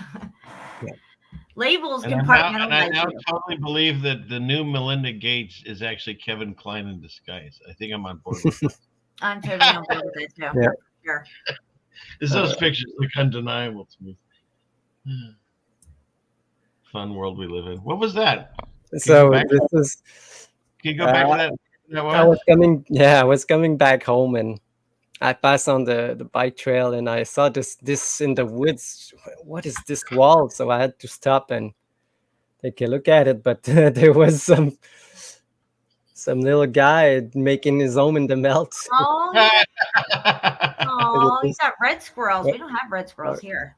Got a squeakums there. Squeakity squeakum. I speak squirrel. Ah, squeakity squeak, clickety click. Clickety click. No, that's computer talk. I speak squirrel. Squeakum, squeakum, squeakum. I don't know. Squirrels could be sus. You never know. Oh, that's true. No, I'm quoting out climbing that up trees, looking in your window and stuff. Yeah. I have chipmunk carnage around my house. Look at this. I had to there was a tree that fell on the gate, so I could stand on it to film this. Look at this arch right there. Yeah, their sedimentary wall layers go right into an arch. Why would that arch be heading into the ground for no reason? I mean, yeah, exactly. Yeah. And Melanie, calm down in the chat already. Well, enough already with your wrench. Is she like having a bad Oh, day? she's swinging her wrench. I don't know what she's doing today. She got some bad glue. She's ornery in the chat. Settle down. Yeah, I think I got pictures of this arch. It's all yes, Olive. The animals know. They know it's flat. They know it all. Yeah, so I think there was on top of it, this was like a big condo thing. I think this is the bottom of the parking of the condo on top. Really interesting stuff. I never knew this was there. Yeah. This arch, I have no idea why. That's wild, yeah. But then think about it, like that building was there with the arch, and no, you don't know what it's for. And then at some point it was filled in too, because it's solid. Yeah, you can see it. It's all filled up. Even the people who filled that in don't know. They don't know. They was told to go there and fill it in and maybe get a little bits and pieces of some fake narrative of what it might have been one time. And everybody just does their job, get paid, go home, you know? Yeah, exactly. What I was saying about the labeling, though, and how we're seeing and hearing all these labels being thrown around and thrown at us and on us and stuff, it's another way to compartmentalize people. And we are so conditioned to this compartmentalization that we actually do it to each other. Yeah. Yeah. Here you can clearly see the mortar between all of this stuff. Well, you know, God melted the earth like wax, and these bricks are made of clay. And terracotta means cooked earth. It's a random door or window or something. Yeah, I didn't know. I don't know what this was. The portal. the Quakers did it. It was the pioneers. Yeah, the pioneers. And there was another one. I couldn't see it really well because it was really in a wooden area. And, there was hole in the ground, probably going deep. I don't know how deep they were. This is the oldest bridge in a place. What's left of it, because they have refurbished. You can see it here, but not this. Yeah, they still used a lot of what was left over there. It's still structurally sound that they could, it's fused together from the melt. It's even stronger than it was when it was built. Exactly. They just built the new bridge on top of this old one. Mm-hmm. Yeah, the new rinky-dink crap that doesn't last. That like the one that you showed the Jen last time. The bridge that was falling apart. Mm-hmm. And this is like the hydro station that they built on top of, again, all this melt. You can see these old buildings. And what's interesting is, I think the next pictures would, you can see they had to cover this wall between the rocks. Don't know why. Right to the bottom, like here, like. Again, perfect sedimentary layers here. Perfect. Oh, yeah. They measure out perfect, like the melted cart rut gauges for tram tracks. Yeah. And they found melted metal in the ground. Yeah, exactly. And see one remain. There's a brick. Yep. Yeah. Chapu, hold on here. Olive is asking. Morgan wrote Mama Raised a Truth Seeker, and I just found that fascinating that song was written for you and you can't even play it. You get taken down. I actually wrote it. I wrote the song myself. Oh, you wrote it. Okay, Yes, it was performed for you and you wrote it. And I can't even play it, yes. Yeah. That's for anybody that wonders how difficult it is to do these shows. You can't even play your own song you made. Yeah, but yet Tupac Hellraiser's been on YouTube for 14 years, and you don't even have to be over 18 to listen to that. They wouldn't play that on the radio back in the day.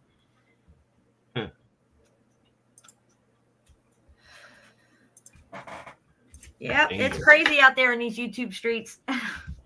And this, always trying to take us out.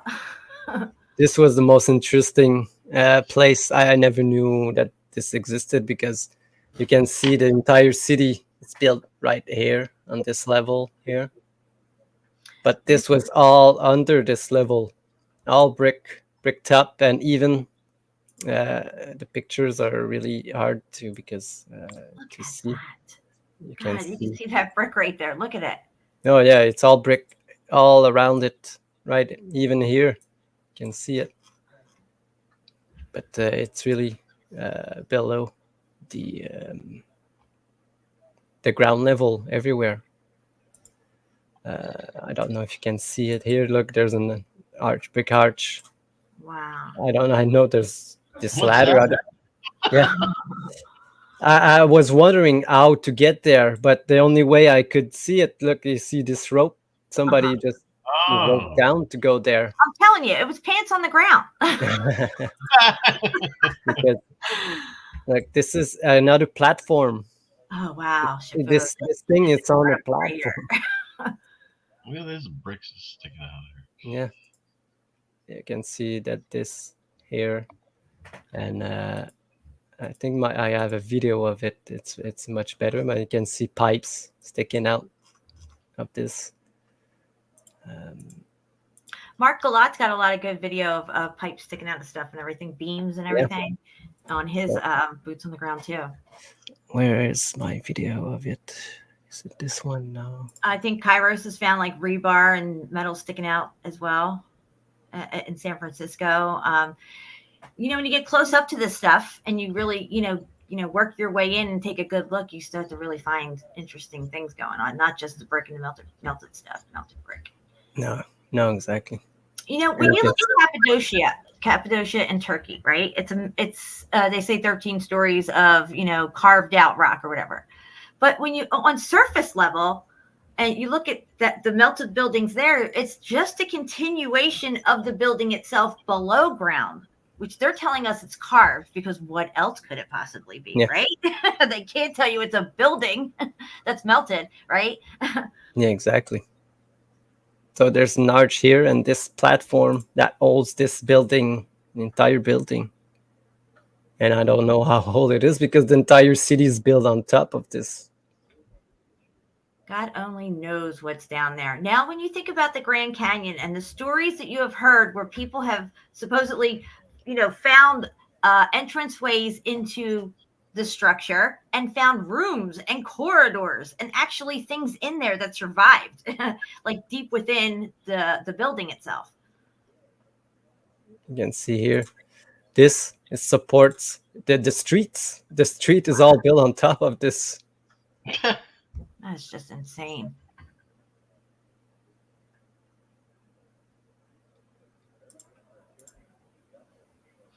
They're saying that, Olive, you said your house is shaking. Is they're launching up some rocket, some space sex? Oh, we going that again? Space sex. Yeah, look, it's like steel beams holding the platform. It's disturbing how we've never noticed or picked up on any of this. Even the flat Earth. It once you busy with our lives, right? Huh? They keep us busy with our lives, and we never think about this stuff. Yes, exactly.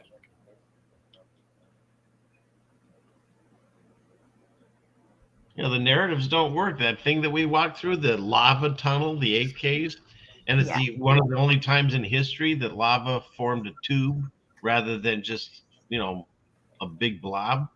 Doesn't make any sense. Their narrative. And then Shapu brings out the killer photos again that show like these abandoned subway tunnels that look just like it.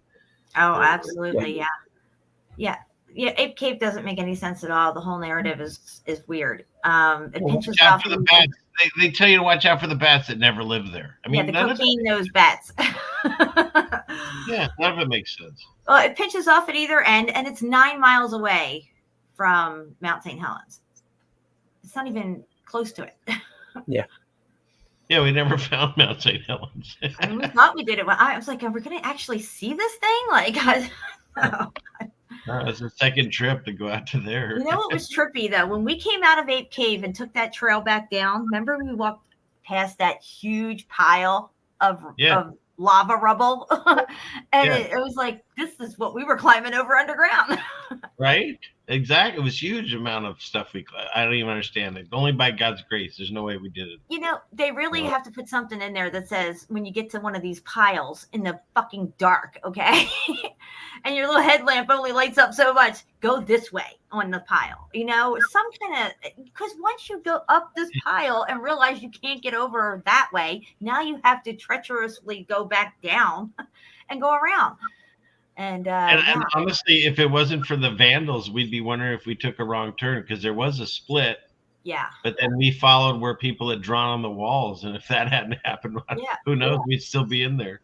Yeah, you wanted me to crawl on my belly. I was like, I'm not doing that. I didn't do it. I was just saying we could keep going this way, but we chose not to. I'm like, man, those ladies weren't dirty. I'm not getting dirty. There's got to be another way. Do we take a wrong turn? That didn't make sense either, because those old ladies that showed up and that came out of the beginning, there's no way they did what we did. There's no way. No, I think they went in and turned around and came back. They're like, screw this. Yep, exactly. Wow, look at that. Should we go back a picture, though? If you can go back one picture. Those rounded right there. Look, that's what we see in India, like on some of their forts and stuff. The big ones, and even castles and stuff. Yeah. Look at that. That's just amazing sedimentary layers there. Bricks doing tricks. Yeah, it's crazy. I think they put some kind of block. It's to go in. I think there's something on top, like a blocking. I think it's an entry point or a tower. Blocked it up so you can't go down it, like it's a well of some sort, maybe. Yeah, could be. Could be. And wow, when you look at it now and how massive it is. It's yeah, it's all around here. They built the entire city on top of this. I thought it's crazy. It's It resembles almost a sandstone butte, but it's actually a ziggurat. what is this? Okay, that's my first video. Yeah, I think yeah, that's about it. Oh no, I got the video of this place. That's same place that IRS media went this winter, and I went aside. Oh, that's the place I went, but I went the other way, so I went back to just film. Now here, the melt looks like it's that spot that you just panned from. It was like melted and getting that squishy look, where it starts to squeeze out itself. But you can still make out the layers of the brick either way. Even in that Fort Kaviv or whatever it is in Russia, where it's dripping literally off the ceiling, you can still make out the perfect parallel running layers. Yes. And I think that's because of how thick it is with brick. Yeah, exactly. Can clearly see the bricks underneath the covering, but the rest no more covering. But they're like, oh, this is a natural feature, but we don't want people going down here and figuring something out, so let's just cover this up. What they're hiding in the Vatican? Probably all this information. I mean, we've always wondered, like, what is it that they're hiding in these, miles and miles and miles of stuff? It's probably the stuff from these buildings and the technology and all the information and who knows, what other kind of information. And it's just, wow. And here you can see that you can go underground right there in that spot. Olive wants to know, what's the spray called that they cover this stuff up with again? Gunite. Gunite. I don't know how to spell it. I just heard Kairos call it like this, and I imagine he knows what he's talking about. Yeah, it's gunite because it puts your brain back to sleep, so you don't really see what you're supposed to be seeing. Good night. There's some gunite up there.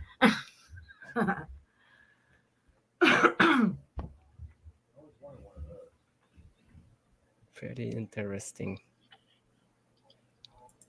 What the heck are you saying over here? I just smoked half a boob. A doob. That's a boob. Sue Finelli's in the house. Welcome, Sue. Haven't seen you in a while. That was a mistake. He only smoked half of it. See, you need to finish everything. Oh, hey, Sue. Everybody's got some rabble rousers in the crowd here. Oh yeah, they're feisty. They're ornery tonight. I don't mind feisty. I just don't like mean and. Oh no, they're fine. They're just beating each other up. It's fine. I'm watching it. Melanie can handle herself. She's a big girl. Oh, it's just crap. No, she's the one, of course, kicking it all off. But yeah, I know. Oh shoot, I'm only Rethink's 13th favorite. Dang, I've really fallen. What am I? What number am I? Oh, that's fun. And here I you can't talk about channels. Rethink's on his like 15th account because he says a funny thing and then he pisses people off. Then he says a funny thing, and he has to keep getting new accounts. It's funny how people got these other accounts to do this stuff. I have all these accounts because I keep getting taken down. Yeah, right. You have another reason, but they're all tardy. Don't they get the buttons anymore? You don't got anything for that? I want to hear the music. Yeah. Well, see, it's echoing a little when I do it. Don't be tardy for the party. No, it's only when you screen share it. You're good. Yeah, as long as I'm not. But never did that before. I don't know why it's doing it now. No, I don't know. It's all kinds of muffed up. Yep. Dang it, you got higher than me, Jen. You're 12.9. That's BS, Rethink. What's with the 0.9 system? That's not even. That's not even. The point system. It's not even true. Okay, so since you just showed that, Chapu, and that was very, very compelling, I just want to play this clip really quickly of. Just how many, quote, natural formations are really just extremely weathered, once extremely large stone-built structures? Maybe there are many stone granite hills, and even maybe mountains that dot our earth, which were, before millennia of rain, grand structures of a forgotten people. Boom, baby! Boom, baby. And I can show you here, I did find it, for the people that don't understand when you say that the mountain is the building. Mm-hmm. This I showed on my show the other night. You see this? Mm-hmm. Oh, And they look at found that. they had a fire, a forest fire, I guess, that destroyed a lot of vegetation. Oh, I love it, dude. They This is found all great. these pyramids that they thought were mountains. That You is see that? incredible. Oh Because see, man. look, Look at you the cover top. this all the way up, and it's just sort of a pointed shaped Well, mountain.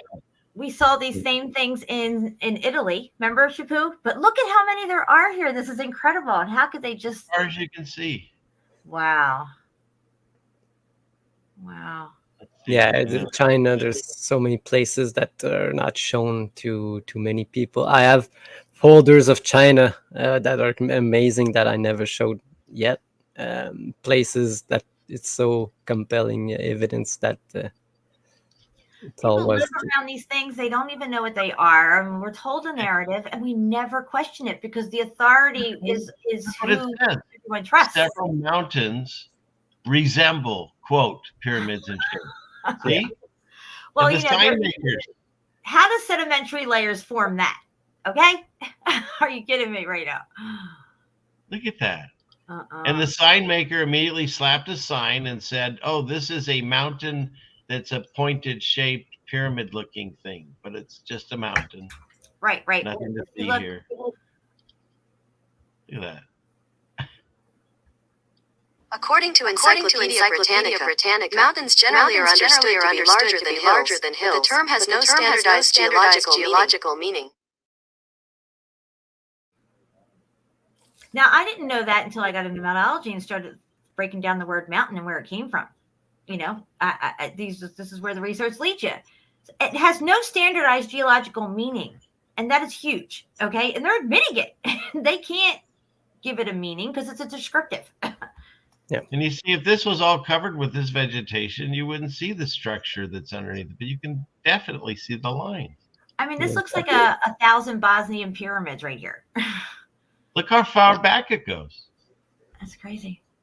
That's why this is totally the unveiling, because I never heard about these things, and suddenly they're there. You know what I mean? I mean, I've seen some stuff in China that have like farm fields with these pyramids in them, and they're covered with vegetation. But I've never seen this, like this location where they're all clustered together like this and stuff. This is Grand Canyon-ish kind of looking too, and they have a lot of Egyptian names there, like the Temple of Isis and everything, and pyramidal-looking structures there. But this is next level of a cluster. See, you can see the cars. You drive around this stuff, you don't notice it. It just looks like mountains. Now, if this was melted down more, it would look more like what we see in Utah and Arizona. But they're still pointy, like kind of. You know what I mean? Yeah, I do. I know what you mean. And I'll throw those in the chat if people want that. I'll do that. So, yeah, we're going to play another little clip real quick. It's the alternative historical narrative people, like the Graham Hancocks out there that we used to all listen to and stuff, who always told us there was this ancient civilization, but they never got into the melt or land being structure itself. But, yeah, they're coming onto the melt, even though they're coming in the back door in a small way, but they are. What we found is melted glass spherules. So this is our first clue that some high temperature event had happened. What we found is melted glass spherules. So this is our first clue that some high temperature event had happened. Temperature is sufficient to melt Earth, basically. Is that what you're saying?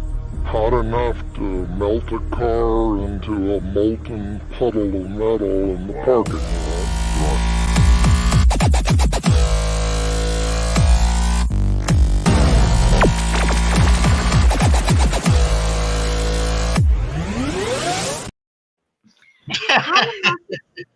I think it's one of my favorite clips you made. There's a lot going on in that one. Yeah. Because, you know, we have our target glue and our extreme heat event. The slow motion talk and then the weird noises. Like that. We got my hourglass here. Time's running out, guys. I have one of my cats here. I got the big cat. Well, settle down. Stop doing that. Yeah, I'm talking to you. Oh boy. Okay. So I have this. I sent it to you, Jen, but don't know if you looked at it. Did you send it today? Oh no, I didn't get to look at the video. I know which one you're talking about. The most recent one, right? No, I sent you two videos. Yeah, I'm a little behind.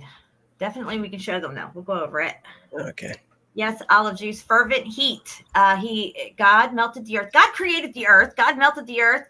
God probably created a subsuperstructure made of brick of his creation. There's pillars down there, and the pillars could be made of brick. I don't know. It just seems like no matter how far down you go, no matter where you're at, you're finding brick. And that's significant, okay? It just takes you right back to the Bible. Yeah. So this video just to make you think on how things are and what we are told. So it's 1 minute. All right. Is the Earth really old? Do rocks take a long time to form? I'm going to show you two artifacts that are going to, well, question that. You see this right here? It's a conglomerate. You see right here, we have a 20-year-old spark plug. Put them together like that, what do you get? Hold that thought. I'm going to show you something. How about a champion spark plug in stone? This is no more than 40 years old. Wow. Not convinced? Then here's another one. Look at how the sand is fused together as stone, little rocks. Wow. Stone. Look at the top of that. Stone. How long does rock take to form? Okay, Apparently so it doesn't take that long. And then the question is, this explains the OOP art because they found stuff like this in layers that it shouldn't be in, like, whatever they say is like 13 million years ago or something. It came out of some substratus layer, and it'll be like a spark plug or a bell or something embedded in a rock. And we're led to believe that these things take millions of years to form, but really, well, of course, it's not like that. No, exactly. They have like. Did I send you the place that they say that they built like a medieval castle, but because history is bound by the Romans history before every Dark Ages, so they had to say that the villa that was closed there is much 1,000 years older than the castle, but it looks really like newer. So they tied their hands with this history of the Romans that they were before, and this is why they expanded the Roman Empire out so far and everything. It's like they don't even talk about the Etruscans that came before the Romans, supposedly. Their whole timeline narrative and everything is just, it's all made up, in my opinion, because they have to have their narrative follow a timeline of progression of how far we come with technology, even, or the way we supposedly built stuff and all these things that we had to overcome and invent and all this stuff like that. It has to all flow with their timeline, which all, of course, leads back to their ball narrative. Because where do you want to go? You want to go to space. We're leaving Earth. We're that. What did they call that back in the day? We're going to be like a spacefaring civilization. We're going to have to look for a home somewhere else because we're ruining our planet, right? We're in the space age. Now we're in the space deception. That's what we're in. And I told a lady when I was on the plane to Philly, I was like talking to her about flat Earth, and I was like, we're flying in space right now. This is it. Yeah. Exactly. Yeah, we fly through space with a plane. That's the only space we can. And I was like, well, it's not called a globe. We're flying on an airplane, not an air globe. They tell us. 15 seconds. How old is it once it formed? I think we're going to find that a young Earth theory is not necessarily out of the question. It sounds like a couple of other examples. Wow, this is really amazing. Yeah, and that's like that thing with, remember that everyone's shown it, that boot that they found that had a foot in it and it was fossilized, and then Then there's that one waterfall where they just hang things and they all get crystallized. I mean, Yeah. It goes doesn't against take millions of everything. years. It goes against all their narratives for this stuff, for fossilization and all their time, the millions of years and all this. It goes completely against it. And they act like, oh, it's just in this one spot and it's an oddity, And the thing is I keep getting, well, we all do. You get ridiculed for these different ideas, and yet for to go with science, evolution out of primordial soup, some kind of fish creatures ended up walking and then mating with other creatures, and then a monkey, and then us. Oh, no, there's a missing link, though. See, the missing link. Right, but in addition to that, there's also the evolution of a creature on land that spent a lot of time in the water and eventually becomes a whale. You know what I'm saying? Like, you have to believe in both of those ridiculous theories with no evidence. And we're the ones that are sounding silly to them. All right. Exactly. And the cotton candy planet. I talked about that Friday. There's a planet. It's like, I mean, they had one that was a diamond asteroid. It was all diamonds, and they just make up shit all the time. I used to say it's like a 10-year-old's writing everything. Now it's just AI, and it's just creating stories. I don't think any of that, and none of those freaking things. Through their generations of indoctrination that they've done to us, we have a childlike mentality, and they treat us as such with these narratives. Because it's really, when you look at it, even what you showed with the planet and stuff, it's insulting our intelligence, really. Right. All this is right in front of our faces. They've captured our mindset with a perception deception from the day we're born, and the generation before us, our parents and their parents and their parents have already been indoctrinated, and we're taught all of these narratives as we grow up, but at certain ages and certain grades. Okay, when did you learn about space and stuff? It's like 3rd, 4th grade. You learn about dinosaurs and all that early on and everything. It's all in a childlike way that we perceive everything to keep us at. Now, do you remember that movie called The Island? Scarlett Johansson, isn't it? Okay, and they're Scarlett Johansson and Ian McGregor. There's also one, I think, with Michael Caine. So you just have to remember I'm the movie guy. So. I got you right. So in this movie, The Island, they're clones. They don't know that they're clones, but they live underground. And they're told that they're somewhere else. And, when they win a lottery or something, they go to this island, right? But really, they're harvesting their organs out of them. Like, say, if I had a clone of myself and it lived in this underground bunker, if I needed a kidney, they would take it from my clone and then I'd be fine. You know what I mean? But the clones think that, first off, they kept them in a very childlike mentality. That movie is very telling. If you take out the whole clone thing and put us into this narrative, this is how they keep us in this dumbed down, childlike mannerism. And we never question anything. And if we do see something that's kind of out of the ordinary or weird, they'll have some backup narrative to go with that. And it's just like a fluke or something. But the movie's really interesting and telling. They find out that they're actually not where they thought they were. And they don't go where they think that they're going either. And they escape this underground silo thing that they're in. And they come out and they're like in the middle of Death Valley. And they've never even been out in the open, and they were also told that everybody was dead. And there was some plague that killed everybody. And they're like this select few that are still alive and they have to stay like right there. Yeah, it's probably based on the allegory of the cave from Plato, if the guy existed. But it's the same thing, We can only know what we've been taught, we cannot know things that nobody told us, except if we see it. But if we don't see it, we have to believe what we've been told, So it reminds me of like somebody finding out they were adopted, but they find out when they're in their 50s. The whole time they thought that this was their mother and father. He came out of that womb or whatever, and this is only to find out later that they were adopted. So it's just like, it's very strange to live your whole life or most of your life and find out this stuff. And then, the next natural question is, for anybody I would think who's a critical thinker, is why? Why is this happening? What is so big and important that they have to shoot rockets up to make us think? People will go and watch them shoot the rocket up, clap all day long. Yay! They're not going anywhere, guys. They're going back into the ocean. You know, they're setting off these things that we call volcanoes. There's like a handful of volcanists in the world, maybe like not even 5,000. Okay. So we outnumber them as well.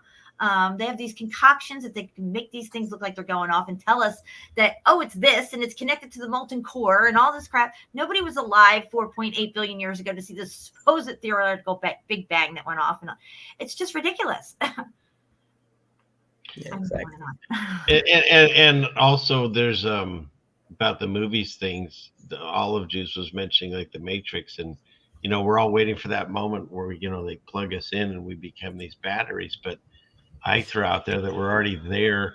We just don't know it because we're able to freely do what we want. But these machines are connected to us in ways we don't even understand.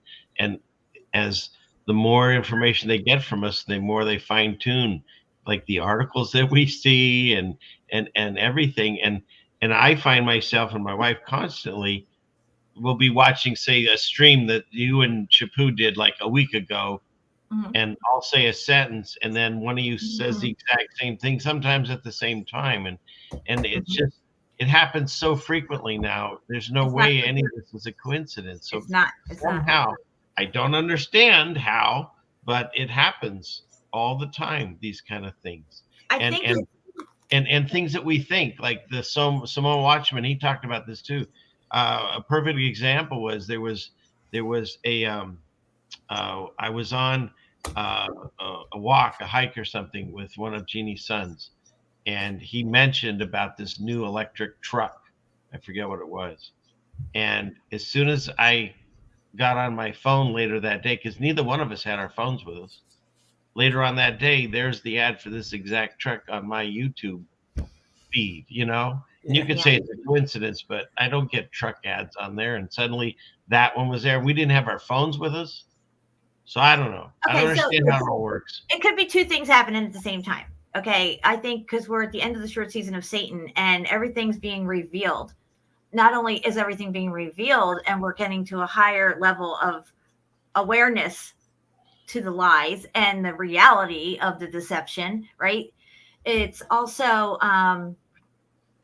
well, part of it, Jen, I think, is whatever the ether, everything runs through it, and all, you know, all that's connected to the ether, which is interesting because science denied it and said it was a mythological thing, but now they have their own ether and they just call it dark matter. That's what I'm saying. He wants to be like the Most High, okay? The Most High is probably, I mean, I would think that towards the end of the short season of Satan and everything's getting revealed to us, we're coming at a higher level of consciousness, awareness, living beyond the veil of consciousness with this truth that we're getting online with each other naturally, okay? Like, you know, because we're in line with truth. We're searching for truth. We love the truth, okay?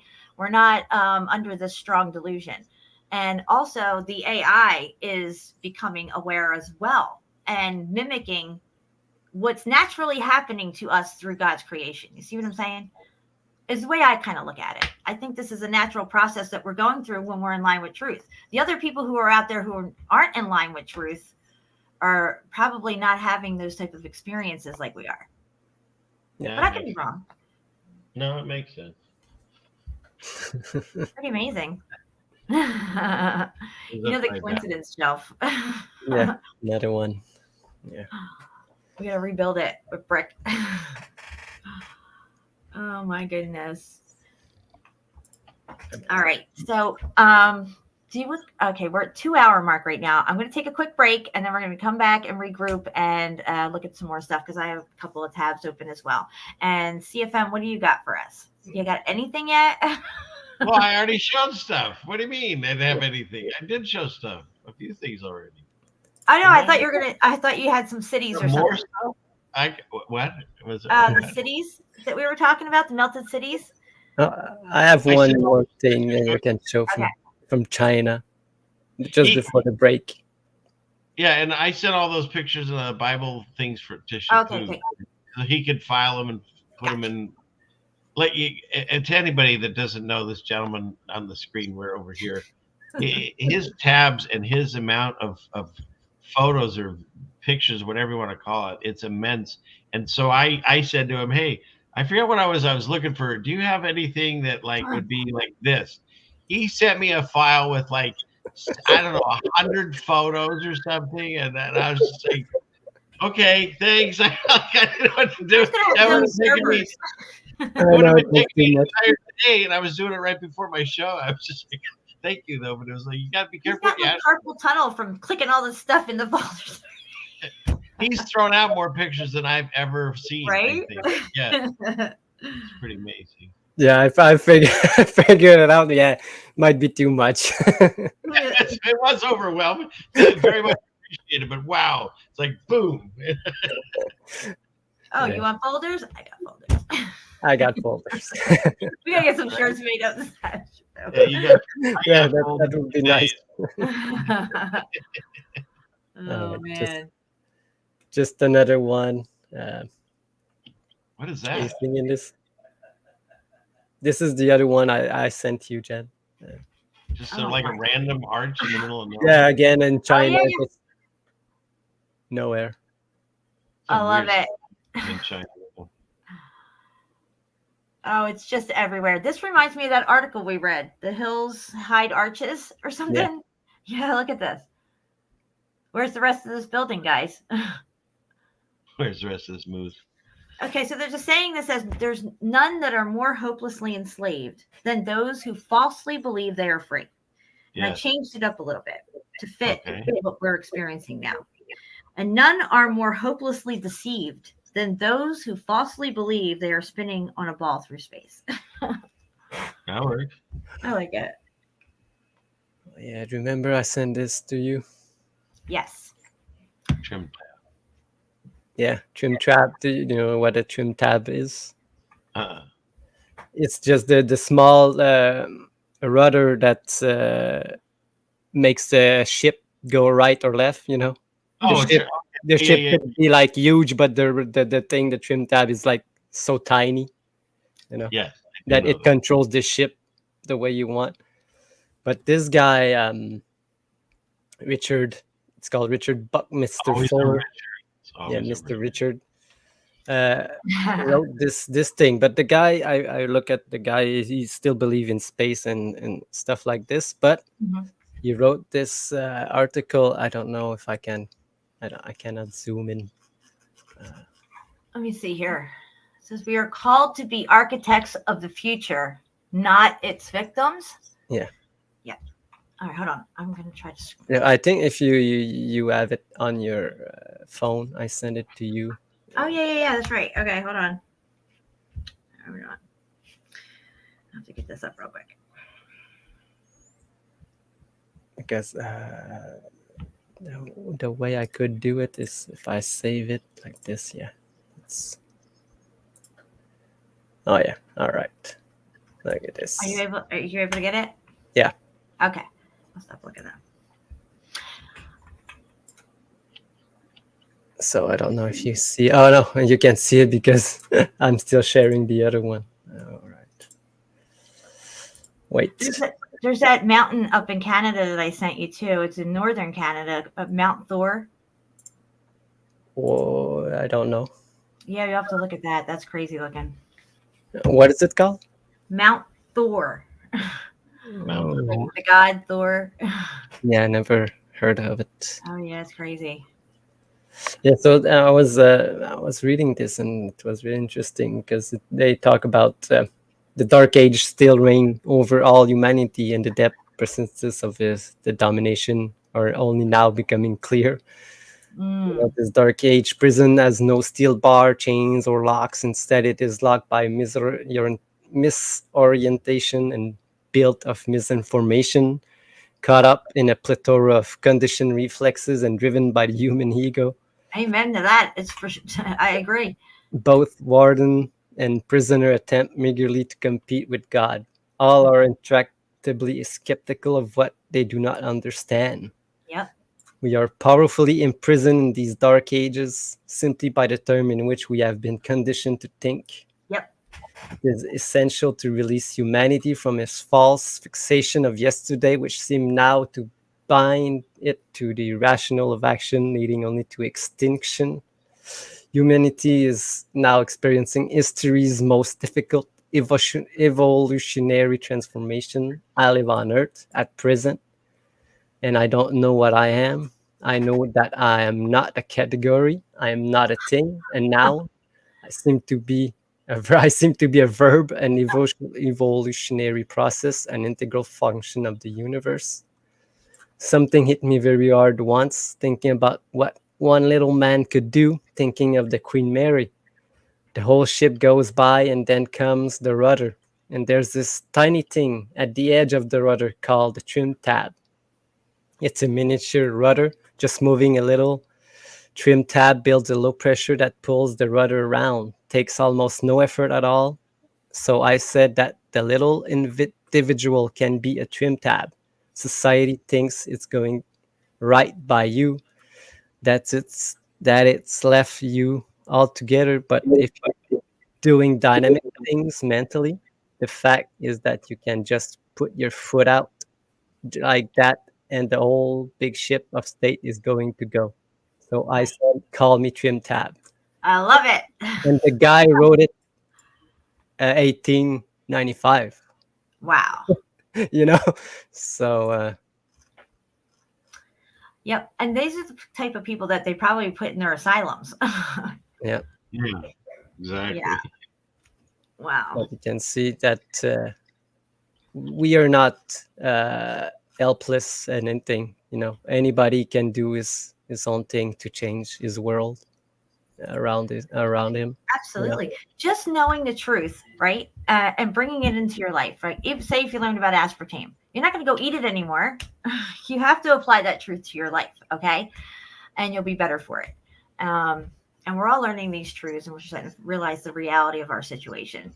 And there's many people out there that will never wake up to this, and they don't have that level of consciousness in them. We're transforming into our higher beings and on our journey out of here, out of this short season of Satan, this dark age, if you will. I like the way that he labels that.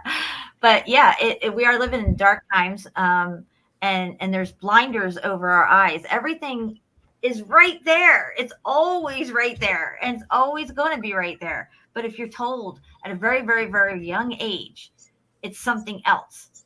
And they do and dance circles around you all your life to show you that it's something else. But then you find out it's all fake. It's just like Westworld. The bigger they make the lie, the easier it is to deceive us. It's the weirdest thing. Yes. Because it's all connected. You want to take away God, you got to say that you're flying through space on a spinning ball that was created millions of years, and we can prove it because here's the dinosaur bones. Mm-hmm. And then it's just like, it's all connected. Mm-hmm. And they're all lies. You go to any museum, there's not a single dinosaur bone on display. It's all plaster cast. And they find, say, like, this is a tooth. And they go, oh, okay. And then they make a gigantic weird dinosaur with, like, out of that. Yep. And when you find that out later, it's like they lied to you since you were a kid. Who doesn't love dinosaurs as a kid? Right. And it's hard for people to let go of it. It's hard for people. They love the lie. They don't understand the lie, or why would they lie to us about that? Oh, come on. There's a whole museum over here with dinosaurs in it. I just took, a road trip with my kids, and then school just went there with them. It's got to be real. They're professionals. They're experts. They got PhDs and all these letters after their names, and they went all those colleges and stuff. And they take the 5-year-old kid in us that fell in love with all these stories, and they keep coddling it throughout our lives with, Jurassic Park movies and Star Trek movies and space and stuff. Yeah. It's just constant. Like, don't forget, these things need to keep going, and they do it through entertainment. Yes. But it's a way of continuing our programming. It's fascinating when you see it on this side. This is why they invented the radio. This is why they invented television. It's not just to put us in that beta state of consciousness. It's it's a constant bombardment of indoctrination and perception deception over you. And if they don't do it, and they don't do it constantly, because if you look at how hard they're working for so long to keep these lies going and perpetuate them, it seems like if they let off even a little bit, we're going to start seeing stuff. It can only go so long. There's a new movie, I don't know the name of it out, but it's coming out, and basically the storyline is this. It's during the moon landing, and they're afraid that if they can't pull it off, they do a backup plan where they fake it too. Yeah, they're just like, so now they're faking the moon landing, but then actually doing it at the same time. It's just like, it's more just in their face. Because, you know, even when I was realizing, you know, there's these narratives coming out, like if they're faking the mainland, they can't really go there. They just didn't have the equipment, and they really couldn't go, and they didn't want to be embarrassed, so they just faked it. But now you understand why they faked it. You know, that answer wasn't there before. We just knew they faked it. Right. And that's the thing. All these seem to answer the same place, the existence of God. Why would they fake space? Hide God. Why would they pretend that our world is way older and all? Hide God. I mean, it's just, it ends up the same way. And when you look at the things, the destruction that's happened, and you want to take out the discussion about, is it, you know, God's wrath, or fine. What is your reason? Why did this happen? How did it happen? How long did it take? You know, what was the catalyst? And there's no answers other than that I've heard. Yeah, there's no answers, and they don't even want to address it. And they it's like the whole, when we learn flat Earth, the whole thing is like, oh, what does it matter? Well, it matters. It matters. And it's not just that it matters. It matters on levels. People don't understand the levels of the truth. There's levels to the lie, and then there's levels to the truth. And some people only want to go to certain levels. And, you know, fine, that's fine for them, whatever, you know, but we go to different levels, and we take it to the next level. And really, you know, you got to go all in on truth. And where it leads you all the time is back to Jesus. Jesus is the truth, the way, and the life. And we were talking about this, CFM and I. We both remember it being the truth, the way, and the light. Correct. Now it's life. Life. But yes. you know, it's a subtle change. It's life. Mm-hmm. Yeah. Isn't that wild? Another one. Now look, I got something in my throat. Give me 1 second. I'll be right back, guys. Yeah. I have this clip that I can play. It's 1 minute 27. Let's do it. Let's go. It's our show. Yeah. An explorer of a world where the mind has mountains, cliffs of fall, frightful, sheer, no man fathomed. His name was Carl Gustav Jung. In 1959, 2 years before his death, he spoke to John Freeman of the BBC about his life. He was one of the great pioneers of modern psychiatry. Introvert, extrovert, archetypes, complex. These words we owed to Jung. But for years he was dismissed by many as a mystic. Today there's a growing realization that his work could help to reconcile science and religion, which for centuries have so disastrously divided the spirit of man against itself. What sort of religious upbringing did your father give you? Oh, we were Swiss Reformed. And did he make you attend church regularly? Oh, well, that was quite natural. Yes. Everybody went to church on Sunday. And did you believe in God? Oh, yes. Do you now believe in God? Now? Difficult to answer. I know. I don't need to believe. I know.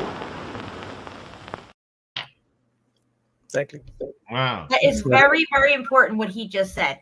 He knows. It is a knowing, okay? And I know that Jesus is real, and I know the earth is flat. I know they've lied to us about everything. I don't believe any of it. I know it. I used to believe their lies, okay?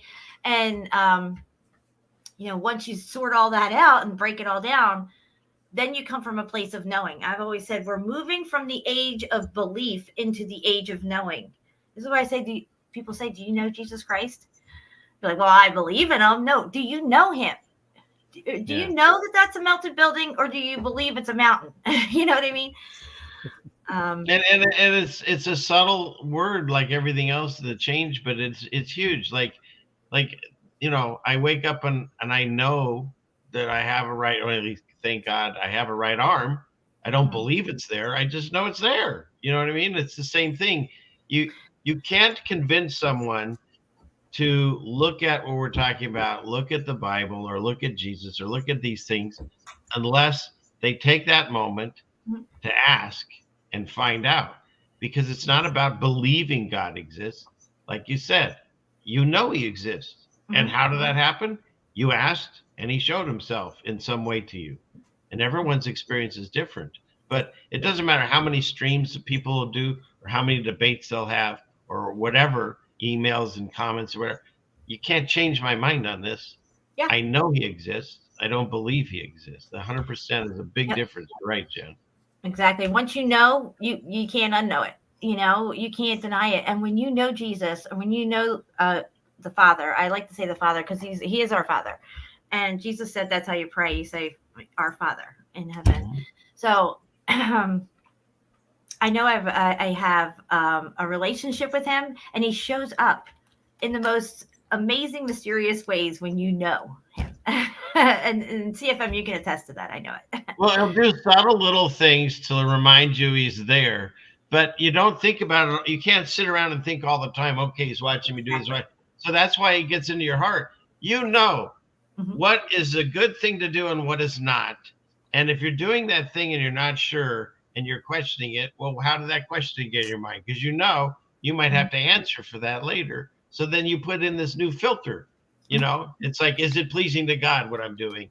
And that's kind of the first filter. And from there you move on. You know what I mean? Because otherwise, that's why they say the fear of the wisdom is first part of wisdom is the fear of the Lord. Once you know he's there, then you do things to please him because he's everything and he's the whole reason you're alive, and he throws blessings all around. But he's not going to do it if you're acting up like a spoiled child.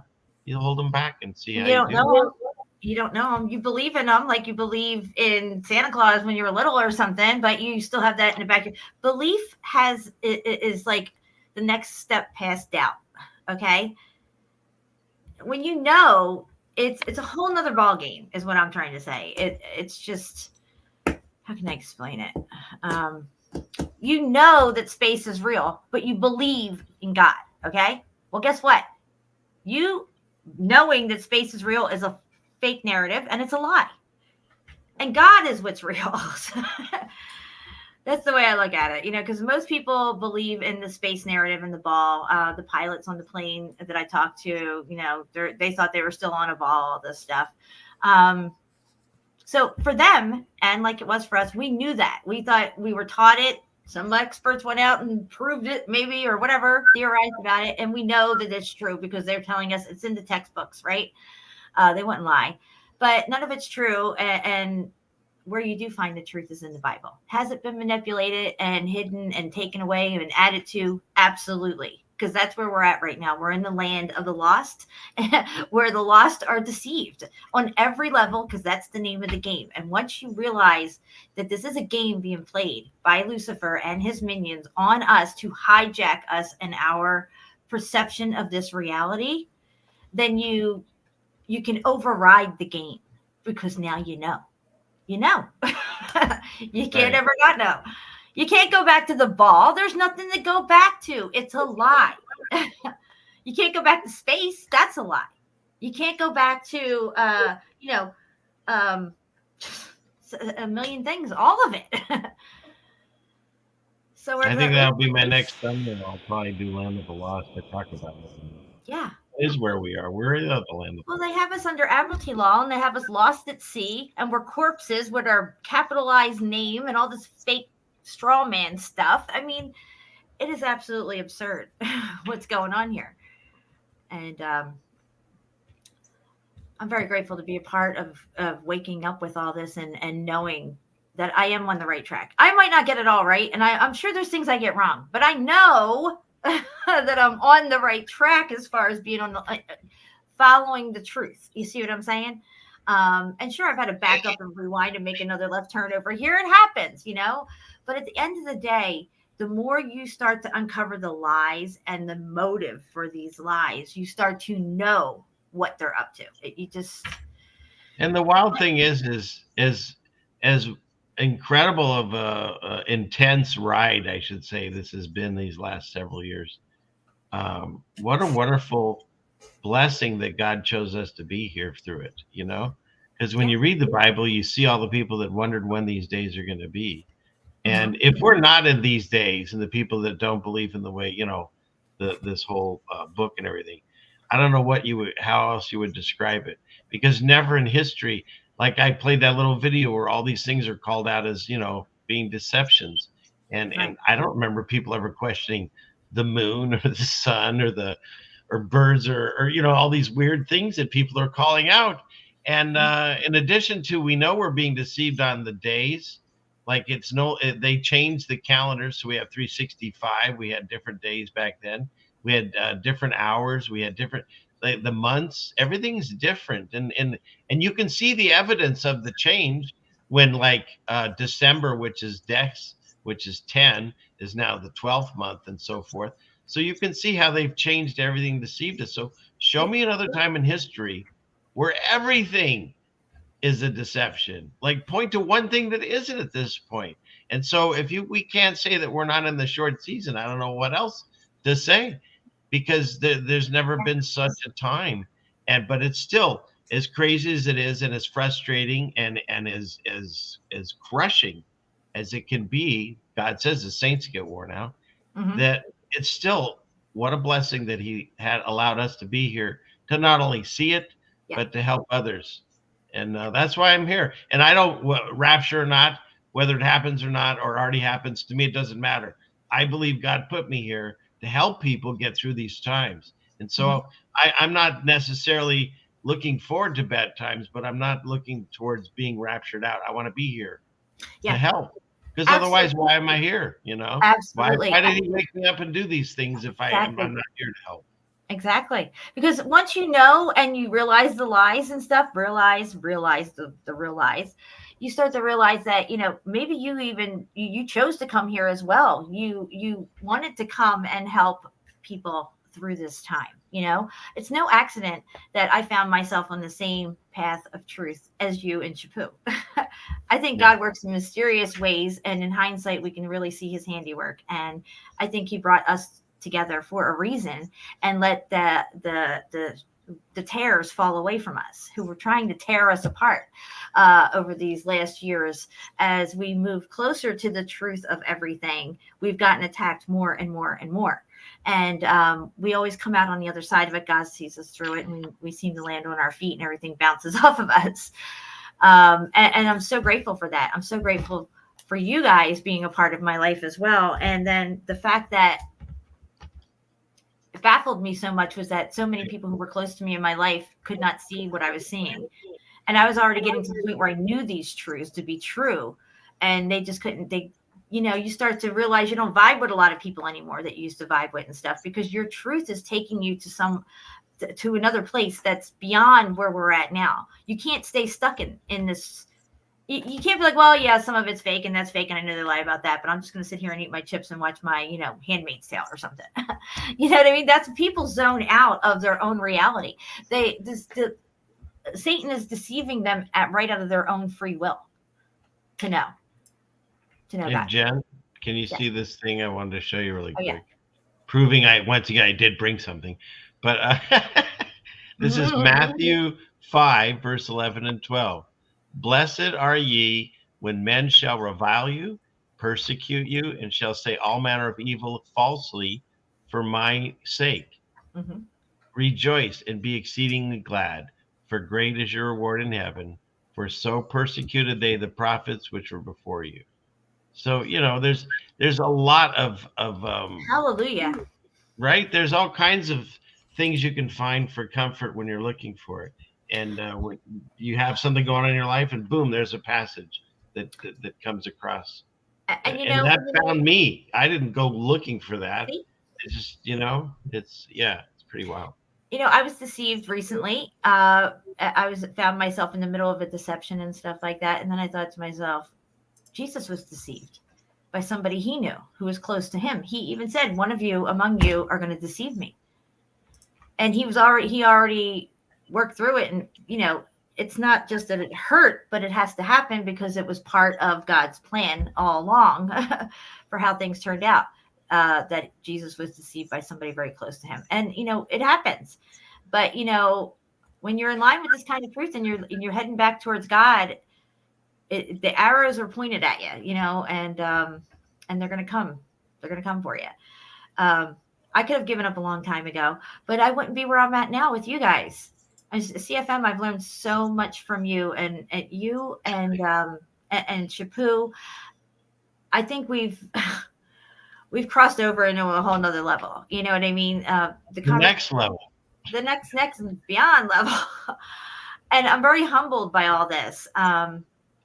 I never could understand why, when I first got into the truth, which was after my divorce of 13 years of torture mentally, God, revealed some stuff to me and got me on this path because I guess I was ready for it then.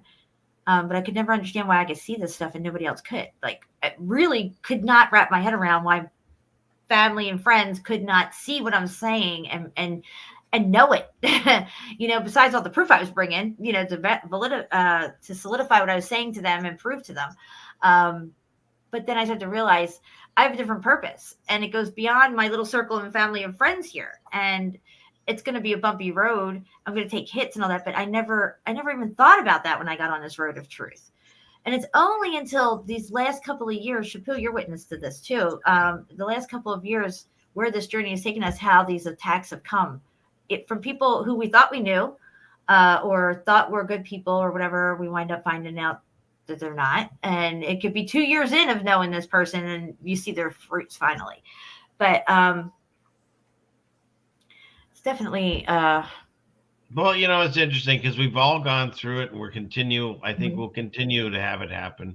My YouTube career goes now like, I don't know, 7 years or something, and I was on multiple shows, doing this part where I would just be the third wheel making little comments here and there, and I've had people on streams. I've done all kinds of streams, and look, we just don't see eye to eye and moved on, and it's unfortunate when someone does hurtful things. It's like, it's not necessary, but you obviously what happens is we step on a nerve or a toe or something that we like your toe, Shapu, and we don't know we did, and they lash out, and I feel it's a stronghold.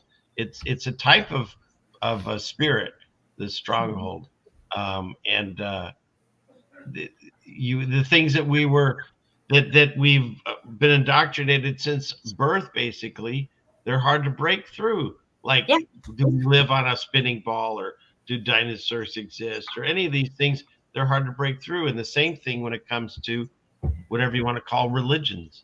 The whole idea that there's all these religions when there's just one people, but they've labeled it and branched it out, so we fight amongst each other over these different religions, and even within the same religion, on where are we at on the timeline and that kind of stuff.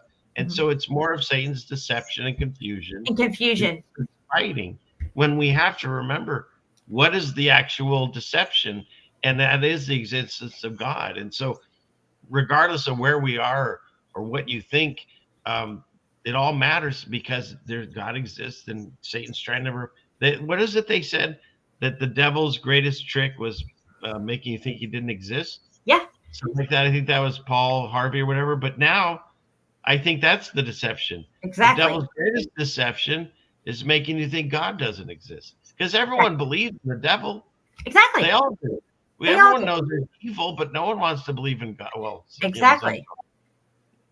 You can put that on a shirt and put a trademark. 100%, I agree with that. I do. Yeah, exactly. And now we see it like everywhere in the industry, music industry, movies, and everything. They always talk about the devil and the pact that they do with the people. And if you think that the devil exists, then the other opposite must exist also. So. Exactly. You can't have a negative without a positive on a battery. It doesn't work. Well, you got to make it make sense, right, Shapu? And their line of thinking does not make sense. Lucifer runs this place. His logo and signs and symbols are everywhere. And people worship him, and they don't even realize they're worshiping him. And yeah, he's hiding God. And that's what this whole thing is about. It's to hide the whole creation, to hide how it works and what our part is here in it and why we're here and what we should be doing instead of what we're deceived into doing and thinking and seeing this place a certain way and each other. I mean, I'm really starting to imagine, like, trying to imagine what does that kind of life look like if we were told where we are and what we are, you know, and who we are. You know, what do you think? You're the center of everything? You think you're so special? Yes, we are that special, guys. Everything revolves around us here. And the thing is, and I agree with you. You can lament and say, "Wow, if only we had been born the way we were supposed to in the world we were supposed to." But then, after it's all over, that's basically kind of where we're supposed to be going to. So we will get to experience that. So I guess another way you can look at it is we also get to experience this to understand how amazing that is. Maybe, I don't know. Yeah, but we all are born perfect. It's the world we live in that changes us. You know, it's land of the lost. That's right. And they want us to think that we're imperfect, you know, that we have all these flaws. And then they want to swing it around and say, we want to accept everybody, be all inclusive as well. And we're going to throw this whole group in too for you to accept. It's just so many facets to this whole thing. When they came out with the radio, the first thing that they put on it was the War of the Worlds and scared the crap out of a bunch of people. But there's that space narrative and aliens, right? The first thing they did when they invented the tell lies to your vision was put Trip to the Moon, which was a black and white, no sound movie. They were putting people into a rocket and going up to the moon and then getting out and walking around. And, you know, the same thing that they supposedly did in the 60s. These things were created to do propaganda. So that's the first reason that they exist. The radio, TV. Exactly. Yeah, you know. Yeah. And they always have to connect all their fake stories, because if you know the actual story of War of the Worlds, the alien invasion is defeated by what? A virus, the common cold. Some might say, I don't want to say it out loud. Yeah, please. Oh my goodness. What are we looking at? Oh, I was going to go over here to this PDF that I have up here. I did want to take a break, but I think we're just going to skip the break. I'll just keep going here. I found this to be very interesting. This article or this PDF here is talking about biblical geological model. And they're trying to explain, you know, what we see, like sedimentary layers and stuff. And it goes into a whole series of falsehoods that geology is putting forth here and everything. And we're going to get into this. I'm going to take a break first, and then we'll get into reading some of this, because it's going to pretty much blow your mind, I think. I got a song to put on, if you guys don't mind. I got to take a break. All right. Good. All right. Let me get something here. All right, we're going to put on a 4-minute song. Here we go.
We are back.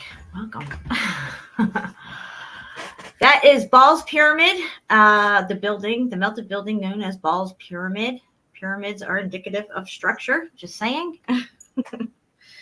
They named it, not me. All right. Oh, Jinx, what's going on?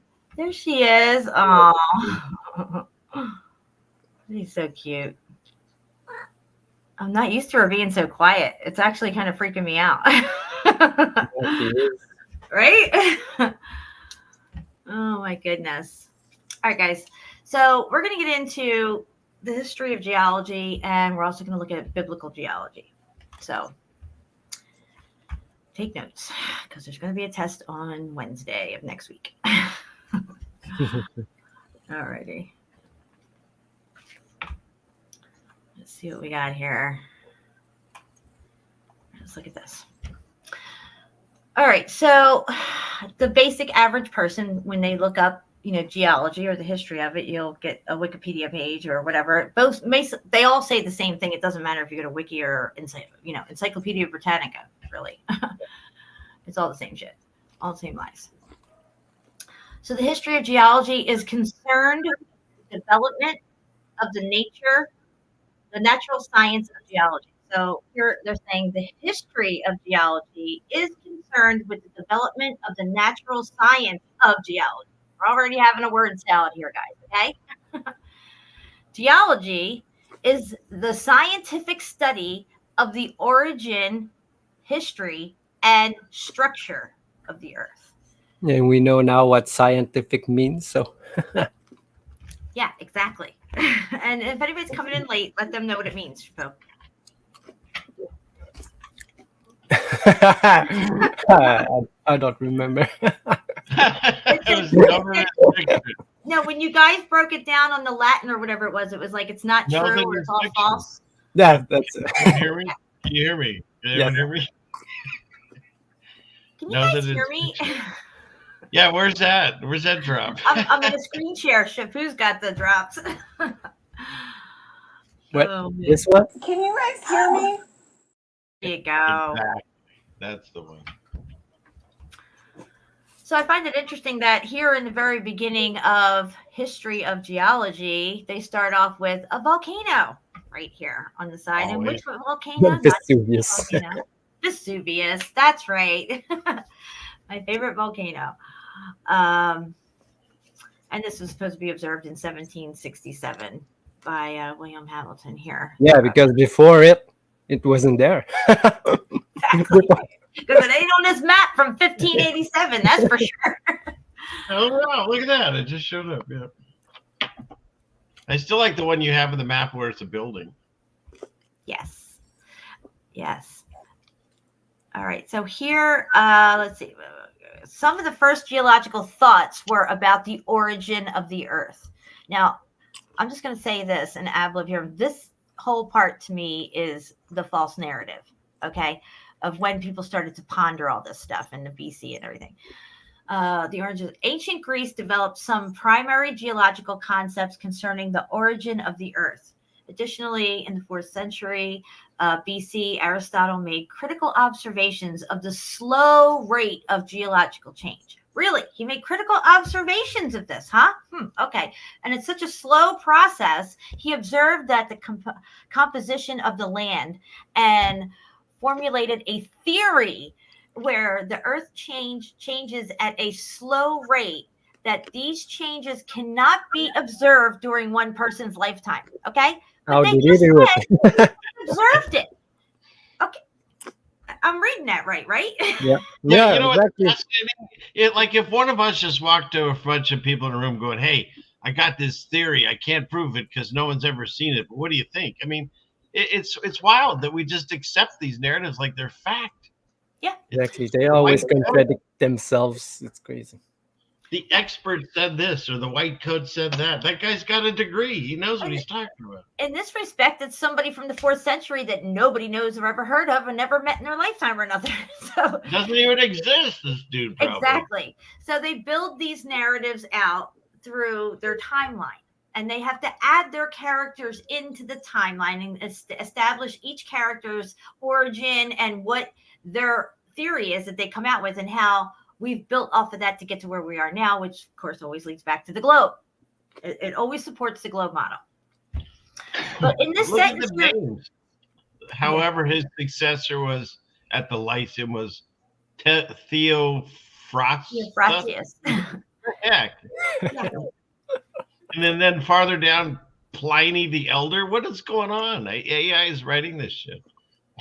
Yeah, and they don't even supply you with a documentation of these people's theories or anything like that. It's supposed to be just, passed down or archived in some, catacomb somewhere that somebody's sitting on. Or even the people. Show me where you can prove the existence of Theophrastus. You know what I mean? Yeah. I don't know. His name's probably related to what he discovered or something, Right? Yeah. So here they're crediting him with minerals and ores, naming them. Like he describes the minerals and the ores and the local mines and stuff. And, that is important. After the reset, we're living in stuff that was something else before, and then it's been extreme heat and it's transformed into what we have now. And So we you're saying utilize this guy's a sign maker, like we're saying? He's a sign maker. Yeah, like that's marble, that's limestone. He's yeah. This is the hardness of this stuff, and granite's harder over there. Those types of things do need to be, brought out and worked with in our construction today. We utilize these things, and that has a place for that, yes. But as far as the narrative itself and how it tries to explain away the 6,000 year creation cycle and bring us into 4.8 billion years of a theoretical Big Bang with a happy ending, I guess, is, it's just crazy. Much later in the Roman period, you got the Plinius the Other, you're just saying that. He was among one of the first to correctly identify the origins of amber and fossilized resin on trees by the observation of the insect trapped within some pieces. He also laid the basis for crystallography by recognizing the octahedral habit of a diamond. Okay.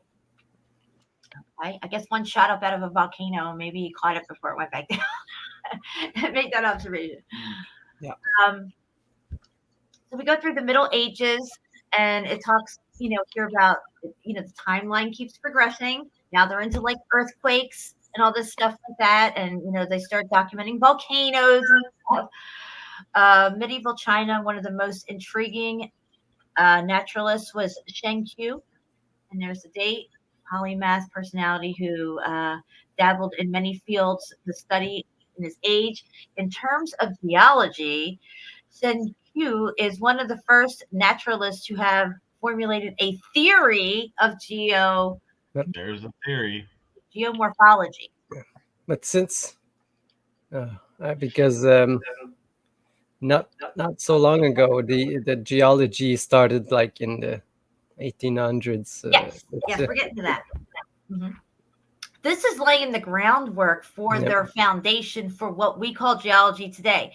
And when it really starts coming out is the late 1700s here and going into the 1800s, which is when we get really into what we showed before, Chapeau. As a matter of fact, when we first researched this, all this stuff before, all this antiquity stuff wasn't even in our research, was it? No. Right. So the narrative's continuing to change as we're getting further into dismantling their narrative. They're backing it up with further back stuff to corroborate their narrative. You see how it's working? You see the AI. Well, now that everything is on computers and you don't have any like reference sections that people go to anymore, it's so easy to change our history right in front of us. Exactly. And most people still use Wikipedia as their number one source, and anybody can change that. So as they continually change our history, the old people, we will, be not handing down these stories, and then this will be the new narrative. It's going to be written so quickly and so easily. So this is key point here. It says it was not until the 17th century that geology made great strides in its development. At this time, geology became its own entity in the world of natural science. It was discovered by the Christian world that different translations of the Bible contain different versions of the biblical text. See, right here, we're getting into the Bible, and you might say, what does the Bible have to do with all this? That's the whole reason geology exists, is to discredit the Bible. One entity that remained consistent through all the interpretations was that the deluge had formed the world's geology and geography. To prove the Bible's authenticity, individuals felt the need to demonstrate with scientific evidence that the Great Flood had in fact occurred, which is right here. You read this description. With this enhanced desire for data came an increase in observation of the Earth's composition, which in turn led to the discovery of fossils. Although theories that resulted from the heightened interest in Earth's composition were often manipulated to support the concept of the deluge, a genuine outcome was a greater interest in the makeup of the Earth. Due to the strength of Christian beliefs during the 17th century, the theory of the origin of the Earth that was mostly widely accepted was a new theory of the Earth, published in 1696 by William Whitson. Whitson used Christian reasoning to prove that the Great Flood had occurred and that the flood had formed the rock strata of the Earth. And that's what we're going to get into on this next site here, which is, here it is here, up here, the biblical geologic model. And we've never really talked about this, the biblical geological model. It's very, very interesting how they break it down. I'm not sure I buy all of it or anything like that, but I thought we would kind of get into it a little bit. We don't have to go through the whole thing. It's kind of lengthy, but their keywords here is like I said, before they started teaching geology, the Bible was what they used. So everybody knew the Earth was flat and there was a dome and God created all this stuff. So you have the Bible, and then of course you have geology. You have creation science, and then you have geological models. And these are all running in parallel with each other. You know, the two big heavy hitters, creationism and geologic classifications. A geological model is needed to help explore, classify, and understand the geology of the Earth. Okay. The bias of a geologic model is a clearly defined history of the Earth. Naturally, any history of the Earth must be an assumed history because no one was alive today. No one alive today was present to observe what took place. Exactly. That's what we've been saying. Nobody was alive. Isn't that great when that's your fallback? No one can prove it because no one was alive, and you can't recreate it because you won't live long enough. I mean, how easy is that? Mm-hmm. Many people believe that a plain reading of the Bible gives an accurate understanding of the Earth's history. The bias for this belief is outside the scope of this paper, but McDowell. Wait, can I ask a question? Once again, we skim past that. Why is the question which should be asked?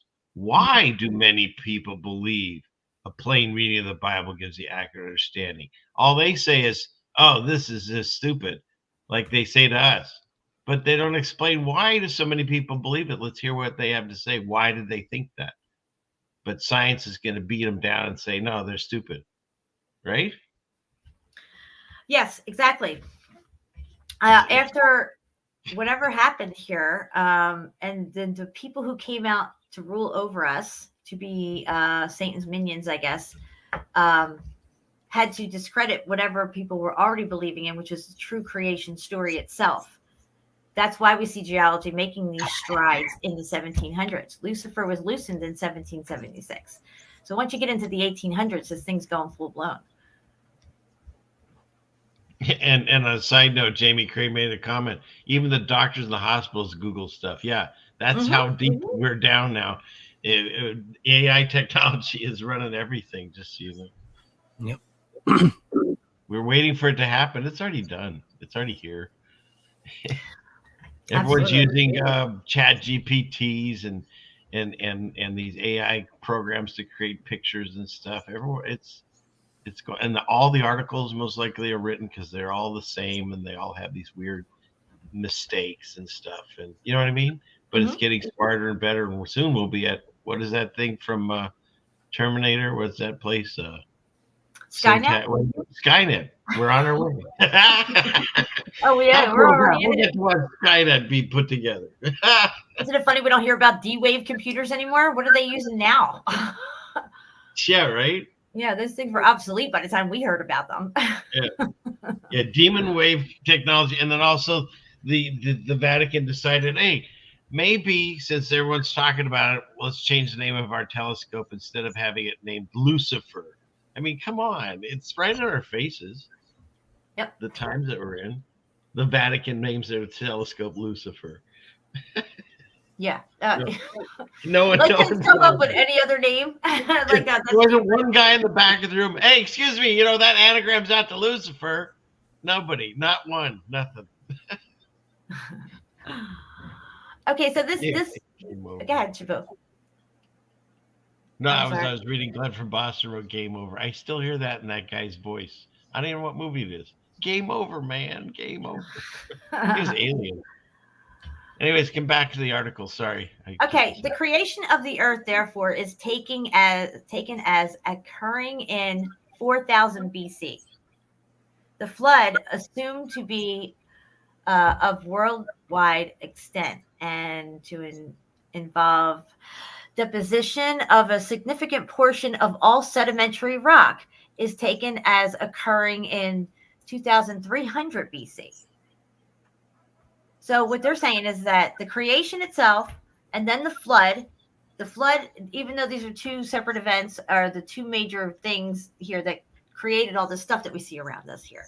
So with these assumptions, the creation and the flood events, although for short durations, are geologically the most, what does it say down here? Important times. Okay, but so does that mean that they're acknowledging the Bible flood? Because otherwise, how do they describe how these things happen? Yeah, well, that's what they're saying, is that there isn't this gradualism and catastrophism in the sense that the geological narrative shows it. It was the biblical flood, and from that flood came the sedimentary layers and created these rocks and stuff like that and all this stuff. So it's like everything else. They want to put their toe in the water for the thing they want to use and then pull it out for everything else. Yeah. It's like the people that say they don't live on a spinning ball full of molten core, and yet they don't want to discuss the Bible Earth because that would, go against what they feel. So they still believe in the millions of years to form sedimentary layers shooting out of the ground from tectonic plates. Mm-hmm. You can't get that unless you're on the ball. It's like, and the same people with it, everyone was talking about the solar lights, or what do you call it? The northern lights that were everywhere. We saw them too. Mm-hmm. And yet they want to tell, they were fighting over it. Some of them were saying it was God that did it. Some were saying it was not CERN. What's the other one? It was HARP was doing it. Yeah. And then some were saying that it was, what was the other thing? That it's just like, the solar flare. Yeah. And so wait a minute. So you're let's say a truther or whatever you want to call yourself, a critical thinker is what I like calling it. And you think NASA lies to you about everything. Mm-hmm. Except solar flares. Yeah. They're telling everything there is all true. Because that's what they're doing. They're running with that like it was okay. Like it's coming from the same people lied about everything else. And it's like this. They're saying, oh no, the Bible's not real. The flood probably happened, but that's it. Mm-hmm. And then the rest of that's not. You know what I mean? It's like they just use it when they want to, and then they deny it the rest of the time because it doesn't fit their narrative. Right. Well, this is debatable. This two-sided story that we have here, because this biblical timeline is trying to stay in line with the geological narrative, but not have it go out for millions of years. They're bringing it back into a 4,000-year cycle or whatever like that, young Earth, if you will. But they're both getting it wrong, in my opinion. But this is where it gets really interesting here. It says the creation event is preeminent, generating a volume of roughly 100,000 to the 10th power cubic kilometers of material when the Earth was formed. They're trying to figure out how all this stuff got here. You know, what was the catalyst event? It says of lesser significance was the flood event, which would have involved the deposition some 300 to the 700th 10 squared power, whatever, kilometers of material. To produce such a large quantity of material in such a short time would require intense geologic processes. So they're saying on the geological side, it's very slow. Okay. These guys are saying, no, it happened pretty quick. And it was probably because of this flood thing, right? So we're just going to sit here and just observe what these people are saying and figure it all out. By contrast, the geologic process observed operating today are ordered of magnitude less intense. Okay. So we're not having some one major big event like the flood. Now we're at the part where supposedly things are happening gradually, is what they're trying to say here. The current rate of erosion and deposition are projected over the pre-flood or the post-flood era. Then the total quantity of material deposited in either era would be less than 0.05 times 10 to the 6th power cubic kilometers, kilometers. None of us were good in math. Let's scoop. I know. Even if the rate... But listen, even if the rates applying during these eras were 1 or 2 order of the magnitude difference from the current rate, the material accumulated during these eras would still be much less than the material generated during the creation or the flood event. Oh, it's a lot of reading with this stuff. From a geological point of view, therefore, the history of the earth is recorded in the Bible can be divided into 4 parts, which we will refer to as the creation event, the lost world era, which is the pre-flood era, the lost world era, and the flood event. And now we're in the new world era. How many times have we heard about the new world order? Yeah. Okay, so the term lost world era refers to the time between the creation and the flood event. It is introduced, excuse me, I was like indoctrinated, it is, to avoid... You've been indoctrinated, good job. Yeah. Ambiguity, because the term pre-flood includes the creation event. The important feature of the biblical geology model is that the intensity of the geologic processes were different for each of the 4 parts of the world history. Because geologic effects were not uniform with time, it is necessary to transform the time scale shown in figure 1 into a rock scale. Now we get into their scale. Anybody else having these like weird flashback effects? Like, are we getting tested today? Because I didn't study.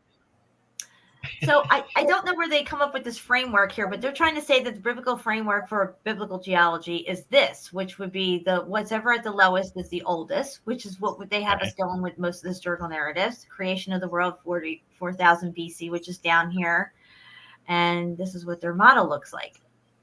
Which side is the Bible people and which side is the geologist people? Or is it this mix? Well, we're going to get into that. No, because you're getting into rock time now, and these word salads that they use are crazy. The concept. I'm sorry, I'm just having this like flashback to high school because like and Shapu put up a video while you were gone, and it was that old one they used to put up. Remember where the audio was all jumpy and it was black and white. It was funny. Well, we know where the geological narrative stands. We know where we stand, and now we're going to go through the biblical geologic model of whoever created this. From just reading the Bible. Okay. I don't even know how they're going to fit. They don't even talk about where God melted stuff, Anyway, the concept of time rock transformation is illustrated in figure 2. The time scale is shown on the left, rotated so that the most recent time is at the top of the figure and the earliest at the bottom, which is what I just described to you guys. The length of time scale reflects the duration of the events of the eras. Okay, so here we get back into this as well. Let me read this. Details of the structure of the model. To be careful and practical, the broad framework of the model must be expanded to provide specific details of the events and processes and their time relationships. Distinctive conditions need to be identified to correlate geologic features in the field with the model. In addition, the level of details needed to be scaled, such as that it bears a useful relationship with the quantity of rock involved. As we examine the Bible account more closely, the various processes, events, conditions, and features will be defined and named. And then we got the creation event. The thing here that's I see that is missing is that it don't say where the new rocks come from. Yeah, You know, well, that's they always put more rocks on top, more rocks, but yes, where do they come from? But Yeah. we can explain it exactly. from what Yeah. we are sort of looking for, you know. So Well, they break down the whole flood thing. They say all these rocks came from the flood. yeah, but you know, water doesn't create rocks, you know. Right, so- right. Yeah. Yeah. Yeah. Rock Um, tears them down. That doesn't just form them. Yeah. Yeah. exactly. So it's very lengthy, this article, and I'm not, this PDF. I'm not going to go through it all. I'm actually going to drop it. You guys have to download it. It goes through the days of the creation, like the sky was created on the second day. It's not proposed that this act would be produced any significant geological effects at this time. The dome itself being created. Goes into day 3, the waters covering the earth and all that. Where else we get down here a little bit more? The Lost World era. Geologic actions during the Lost World era may have been less intense than today. Even if the intensity was the same, not much of geological significance would have occurred in the time available. In addition, much of what was deposited during this era may have been destroyed by the flood. Rocks formed during this time have been called Lost World rocks. I mean, this is just crazy, all this stuff. They're trying to mesh this whole thing. You know what I mean? Yeah. But They just can't say that these rocks came from the buildings that was there. That's the only thing that's missing there. Yeah, so basically, because all everyone seems to agree there was some cataclysmic flood, so they're just making it. Oh, look, 3.3 is the flood event. Mm-hmm. They're just making the Bible as just another book, and that they hid the narrative of the real story was there was this flood. We don't know why. And then it formed these rocks, and here we are. You know what I mean? They're trying to and why would they do that? To hide God yet again. We'll put our toe in the water and say, yeah, maybe that story is real, but they morphed it into that book that's fake, and to hide God. Even though they're using the example, it's just wild. Here they're saying the total duration of the flood event is a little over 1 year. That's weird. Yeah, no, that's correct. Is it really? It was a whole year? Well, you know, the 40 days and 40 days, whatever that was.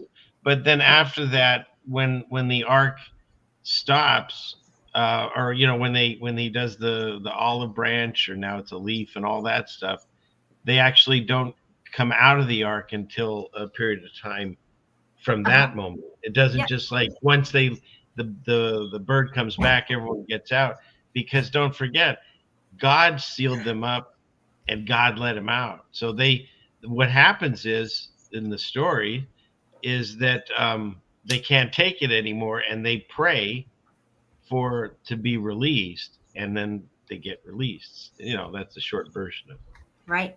Yeah. And look at here, the last, everyone disembarked 56 days. How many arcs were there? Exactly. And look what it says above that. Covering removed, ground dry. The coverings on the top of the ships, Chapu?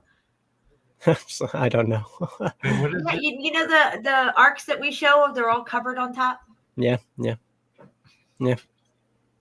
So here it says the dove did not... This thing here, is that yours, Jen, or is that Chapu's? Say this again? Yeah, the thing on screen. Where'd you get that? Is that from the same PDF?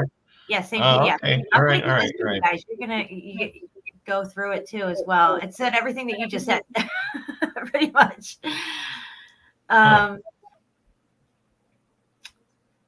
Chronology of the flood event. Geologic two stages are of significance. The first stage, during which the water rose and increased greatly until the whole earth was covered, has been called the inundatory stage.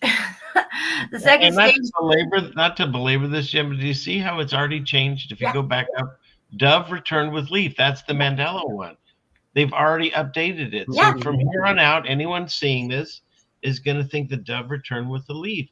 But those of us in our hearts, and everyone that throws out the olive branch, it's because it returned with an olive branch. And it's no longer, it's a leaf. And now look, it's updated just like everything else. And from here on out, the new generations will always know leaf, and they won't understand why we say it was a branch. Yep. It's happening right in front of our eyes. The description of the springs of the springs of the great deep burst forth, taken to mean an intense worldwide geologic disturbance, which indicate the flood. This is shown on the figure eruptive action. So they got a whole thing here where they describe all of the stages here and their little graphs and everything like that. Which kind of goes along with their catastrophism and gradualism to a certain extent, with major events in between. But still, this is not on par with, I think, what we're really seeing at all. This is staying in line with the geological narrative, but fitting it into a biblical timeline of young Earth is what they're doing. But they're not getting it all correct here at all, especially with what we've all uncovered and stuff. The New World Era, I called the period of time since the flood event the New World Era. So it shows a timeline for this period and corresponding rock line. Two phases include residual and modern. Residual is a phase of relatively high levels of tectonic and volcanic activity as a result of residual effects from the flood. The duration of this phase is shown arbitrarily as about 300 years, but needs to be better defined by observable criteria in the rock. And the modern is a phase of stable and relatively minor geologic processes of a similar scale of intensity as experienced today, lasting approximately 4,000 years. And it goes on. It goes on and on, but there's time. See, geology basically tries to swipe the Bible away with their whole new narrative. And then this one comes in and tries to take the whole geological narrative and fit it into the biblical timeline. So it's like controlled opposition. You see what I'm saying? You got two factions with narratives. One's mostly true, but sandwiched between a bunch of lies, which would be this one that this guy has here. And then the other one's geology. So you have two sides fighting with each other or debating with each other or whatever, peer review crap. And it's all bullshit, basically, because you're not getting the answers that you need to get. Where meltology has taken us and all this flat earth observation and stuff that, things that they've lied to us about and why they're lying. This to me is something that would just steer people in another way to not really see the truth, but be okay enough with it to digest it and still know that they're lying to us and never really getting the true story, in my opinion. I know you guys sound like you're bored. You're not saying anything. I'm just thinking of the math test I have tonight too. So. Right. Lake deposits as observed after explorations of Mount St. Helens, deposits of vegetation trapped created by ground topography, coal, all this stuff. So where are they going with this? What's that? Head towards the bottom of the PDF. Where are we going with this? Right. Get to the end. You like Revelations. You read that first. No, we dipped in quite a while on this one. Let's see where they go with it. All right, we'll go to the bottom here. See what the end Somewhere. result is here. Oh, this is it here. There's going to be a Richard somewhere. There always is. Okay, conclusion. Starting with yeah. Okay, we're going to conclude, guys. I'll drop this link for you. The conclusion is starting with the biblical account, a simple and practical geologic model has been formulated.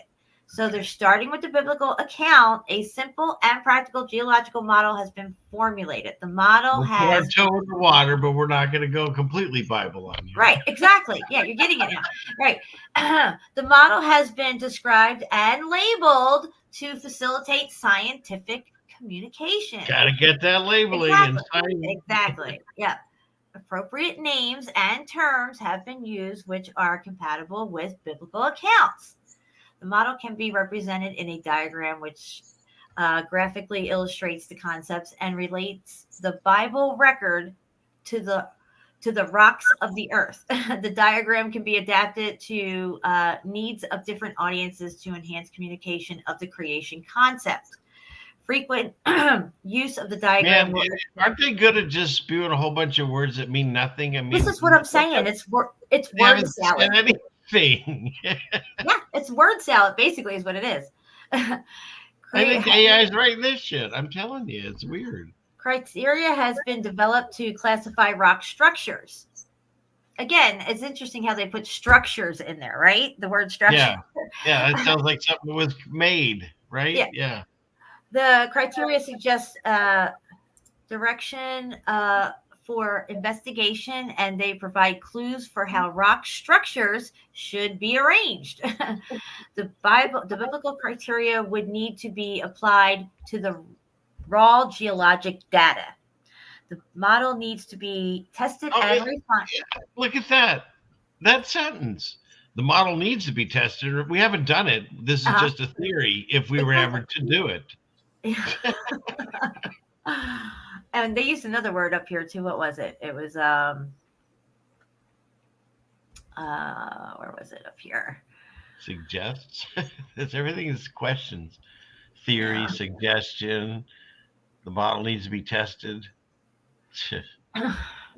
Okay, so in this way, validity of the model can be checked and classified. Criteria can be strengthened. Ongoing work is required to tighten up the classification criteria to reduce subjectivity and make the model more useful. That's what it is, guys. It's a model. And I can make a model of square Earth and have it all work out perfectly and sell it to you as soon as you're born. And you would grow up thinking you were living on a square Earth. They actually did it. Before they agreed on the ball earth, they had many people come up with many shapes, and they had like a couple to choose from, and they choose the ball one. Of course. Why does that not shock me? And then if what's his name, DeGrasse Tyson, whatever that guy's name is, he says we're living a pear. So pear shape. Yeah, exactly. It's pear in shape. Yeah, he took the ball and the flat earth and put it together to make the pear, because if you squish the, Isn't that what Lucifer does, though? He takes man and woman, tries to blend them together, takes the ball and the flat and tries to mesh that together. And they're trying to take the biblical geology here, this article, and mesh it with their fake fucking geology over here and get people to be okay with it. And this is the same technique they used to get people to be okay with the geological narrative to begin with. It says it right here. It says geologic resource material such as maps, explanatory reports, and handbooks need to be made available within the framework a broadly accepted biblical model. But their biblical model is not correct.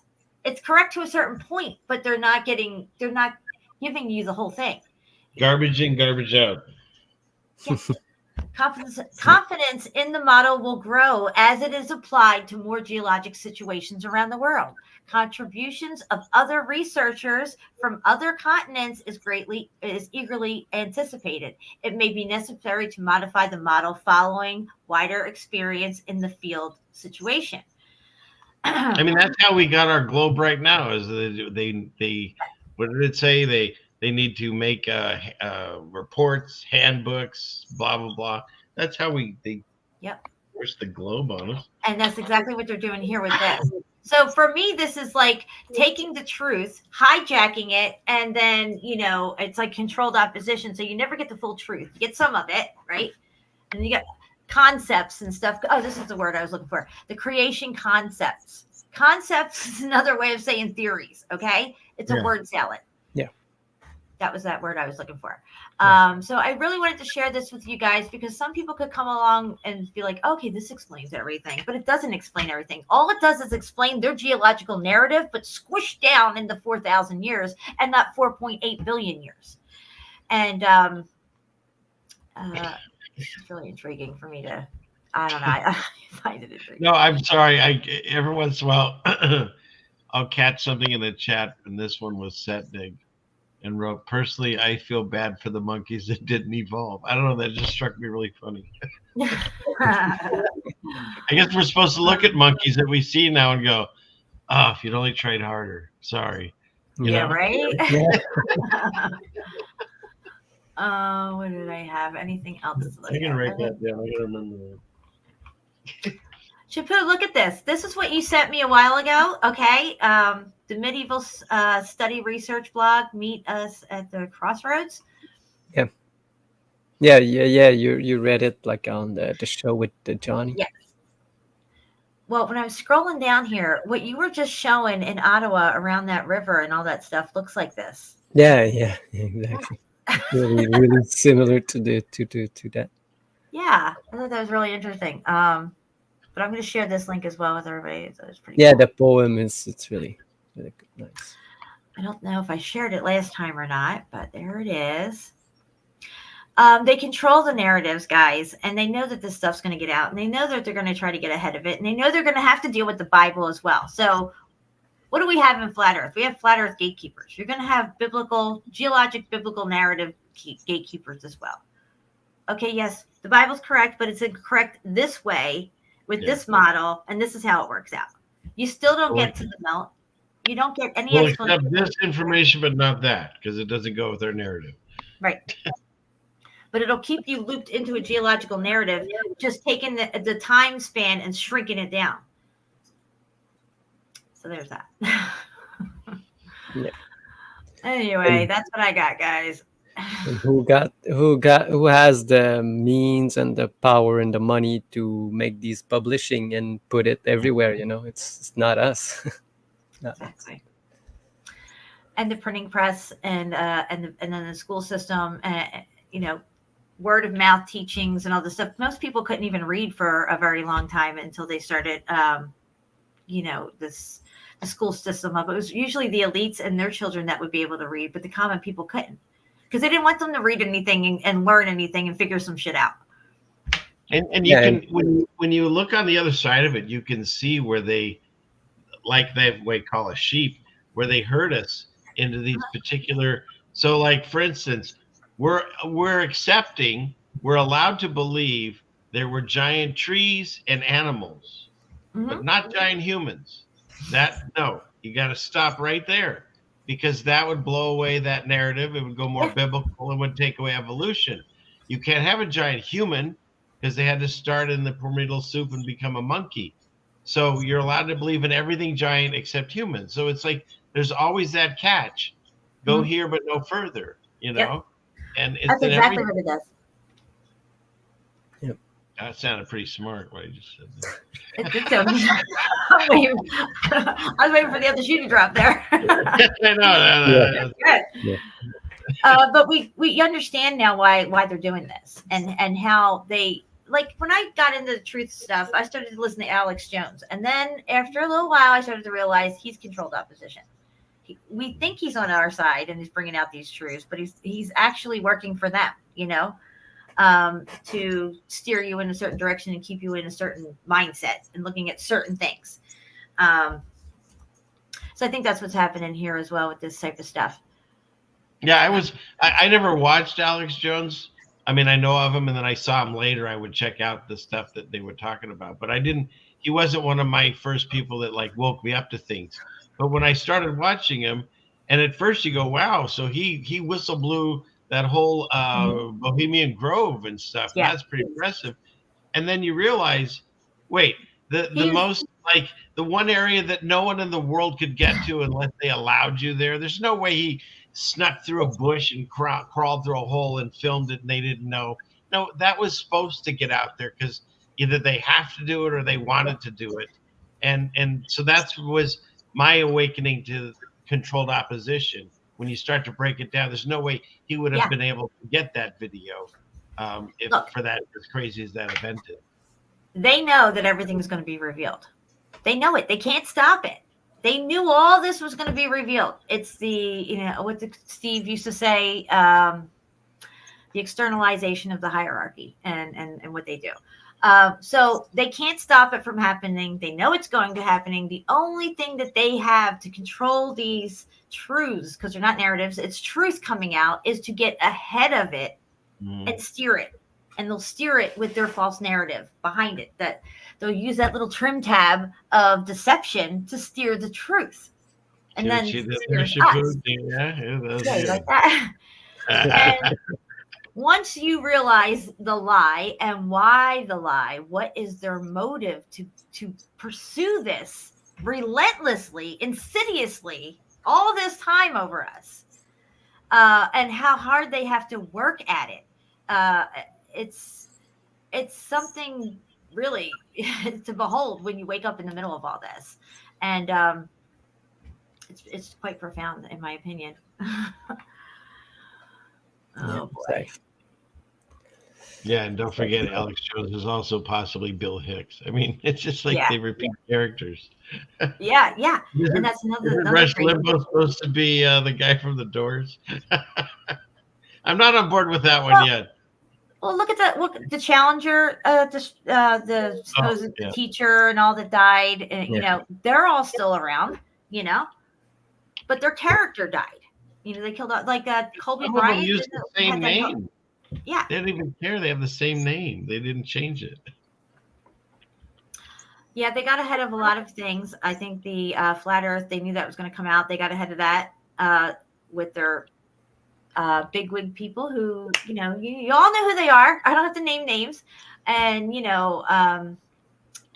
to steer that narrative, because once you hit flat Earth, you could go right into the Bible. There should not be any space there, really. But they take you in this like 2-3 year journey of space between finding out the Earth's flat and proving it with all their little scientific stuff. But then suddenly you don't go anywhere else. And for the last 2.5 years, you've just been going to meetups and just spinning your wheels in flat Earth. You know what I mean? So that helps them in such a way that they can still try to maneuver people and steer them away from getting into where we're at now, which is, the destruction, God's judgment, the short season of Satan, how and why this is happening, and what the truth of it all is. And what Shapu said many times on the show early on is that we have a part to play in this event that takes place, this God's judgment that comes around different times. And the millennial reign, beginning the short season of Satan, end of the short season of Satan will be a final judgment. And, well, what's being judged? We're being judged, right? So, of course, we play a part in this, and we have an effect on it. If we're living in a fear-based mentality and we're stabbing each other in the back constantly, we're living in fear and not love and abundance and righteousness and glory and praise of God and Jesus, well, it's not going to turn out so good when this event takes place. It will have a severe effect. Also, I had mentioned somebody about Nibiru. Nibiru was a big thing with space and everything back in 2009. I was like, why do you think they came out with that? If space isn't real, why would they make up some crazy weird narrative about Nibiru? It's going to come up from the underneath the ecliptic of our plane and show up in our skies one day, and it could possibly be destructive. It just depends on where it's at and where we're at when it comes through our solar system. Why would they even do that? Because they knew that they're going to have something show up in our sky. They're not, but something is going to show up in our sky that has to do with this destruction. And they're going to have a story already set to explain it. They can't tell you it's flat and it's coming from underneath. It's a black hole sun or it's Polaris moving out of its position. So they get ahead of things, years and years and years ahead of it. We're still hearing Nibiru is supposed to come around. You know what I mean? Planet X, whatever you want to call it. And as long as we're once again, I just want to prove that I did bring something. Here, did you see this here? Oh yeah. For those of you, the new thing I'm questioning, I'm sure it's old to some of us, but see, that's what she used to look like, and there's no way that this is the same person. I'm not buying it. And in addition to that, come on, very sus. Okay. Look, remember Mrs. Doubtfire? She put on a few prosthetics and stuff. Yeah. That's all he's got to do is just throw in a little. I mean, come on. It's very sus, so I'm on the fence on this. But I do know that it's not the same lady. It doesn't look like her at all. At all. Did you say you know it's not the same lady, or do you believe it's not the same lady? Oh, yeah. No, knowing is bad for that. No, I don't know it. I believe. How about that? Right. Yeah. Right. Well, yeah. What I would have to go by is I know that Bill Gates sucks Satan's banana, okay? And if he sucks it, then that means his wife, sister man, sucks it too, right? So I don't know how we got all there, but yeah, I think this is sus. The game is deception, and that's what their Lucifer God does. He deceiveth the whole world, and that is their job. They're highly paid, well-orchestrated Decepticons. Ballless, soulless, spiritless, corporate little bitches, suckers of Satan's cock, each and every one of them. Thanks, Ben. Yeah, all different topics I've tried to cover over the years, and they always get me. But like if you're doing things their way and you're not touching on any of these truths, then you get to hang around on their platform and stuff. But when you start talking about the truth and exposing all the lies, and it starts to make sense to a lot of people, and they're picking up on it, then you're a threat. You're a problem. You can't have that. Yeah. That's very true. All right. Oh boy. All right, guys, we're at 3 hours and 34 minutes, and that's pretty much all I got. Does anybody have anything they want to show besides what you've already shown? I'm good. I'll probably keep it for the next show, I guess. All right. Yeah, the trans apocalypse. That was interesting when all that was going on, especially when it got to the kid level and they were putting the bathrooms in the schools and stuff. And that was really bothering me because, my kids are grown and out of the house and I don't have any grandkids. But knowing what they were going to do to this generation coming up and imposing this onto them, this whole trans thing, they were transmuting the children's brains and bringing in that blended of male and female Baphomet type situation to be normalized and accepted. They want you to accept and do what they do, which goes everything against God, but they trick you into thinking that you're still all good with God over here, but you have to be all inclusive over here as well. Well, they want you to accept the things that God doesn't accept. Now, I can't help that God doesn't accept it. This is his creation. Man and woman go together and they make a child. And you go forth and it's natural and unnatural. And, they want you to live in the most unnatural, most foul way. And that's how they live. That's how they get down. That's how they raise their children. They get a boy. If they have a boy, they'll switch it to a girl and raise that deception and put it out. And it becomes your Angelina Jolie. Right. Yep. We'll know them by their feet. I gotta take a drink. Hold on. Yeah, they're feet and fruits. So Their feet and fruits. Yeah. Yeah, especially what do they call them? The plums.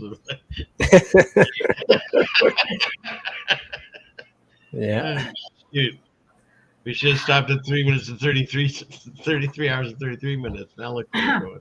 A couple of our live streams did that. It was like 3 hours, 33 minutes. Yeah. Yeah. Sorry. All right. Yeah. Do you have something else you had, Shapu? Or you're going to save it? No, gotta save it. Okay. Because I'm getting like wrestling. I'm going to tap out. Yeah, me too. It's almost like 1 o'clock here. And yeah. Thank you guys for hanging out with me so late and everything and covering this stuff. And it's so great to get the band back together, even though I'm choking over here. She's all choked up, Shapu. See how important it was for you to I'm do all a stream? choked up. I'm so happy that we got to do this. She's all verklempt. That's what we say in verklempt. Oh, I love you guys. Some fruits. Oh, the chat is, I got to say, first of all, thank you both. I love just being the third wheel here, just interjecting silly comments. I've done that all the way back with you and Steve, and I enjoy it so much. So anytime I can do it, thank you for inviting me. You're both so important to me. And this chat, just wonderful people. And they're so nice, and they're funny. And Setnik, I'm stealing your thing about the monkeys, just so you know. And it's just like, it's a family, whatever you want to call it. We don't all agree on everything, but what we do agree on, this show is freaking entertaining. And we're just here trying to figure out truth and enjoy ourselves and have some fun along the way. And I thank everyone in the chat and you both. Thank you so much for letting me be part of it. So thank you. Same here. I just love doing shows with you too, and I love you guys so much. I cry. See, now she's getting verklempt. I'm not even kidding. I'm just like, you guys are. I'm just saying. Just know how, but we're all here like it's this. Okay to put it on now. Now it doesn't look awkward. It's part of the uniform. Jen slowly dressing us all alike.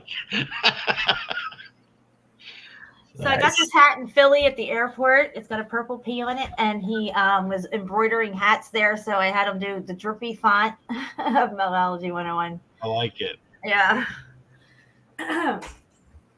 But so we're gonna wrap this up, guys. Like I always say, let it not be said that we stood by and did nothing. I'm a soldier for truth, and truth. Jesus is the truth, the way, and the life. One or the other. It's both. One or the other, but I love the truth. I hate being lied to, and that's the road I'm on. And if it offends anybody or pisses anybody off, you have the free will to change the channel, because that's what I do. If I don't want to listen to something, I change the channel. That's it. The information's out there.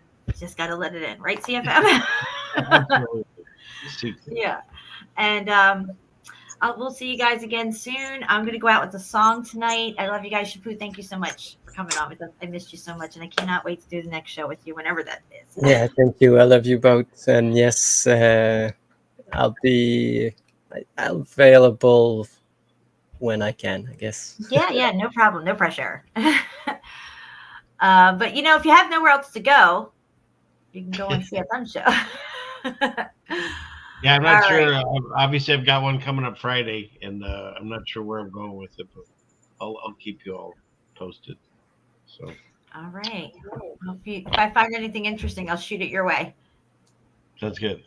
All right, guys. We are out of here. Thank you, everyone. Thank you, CFM. Thank you. You've got bricks. What bricks?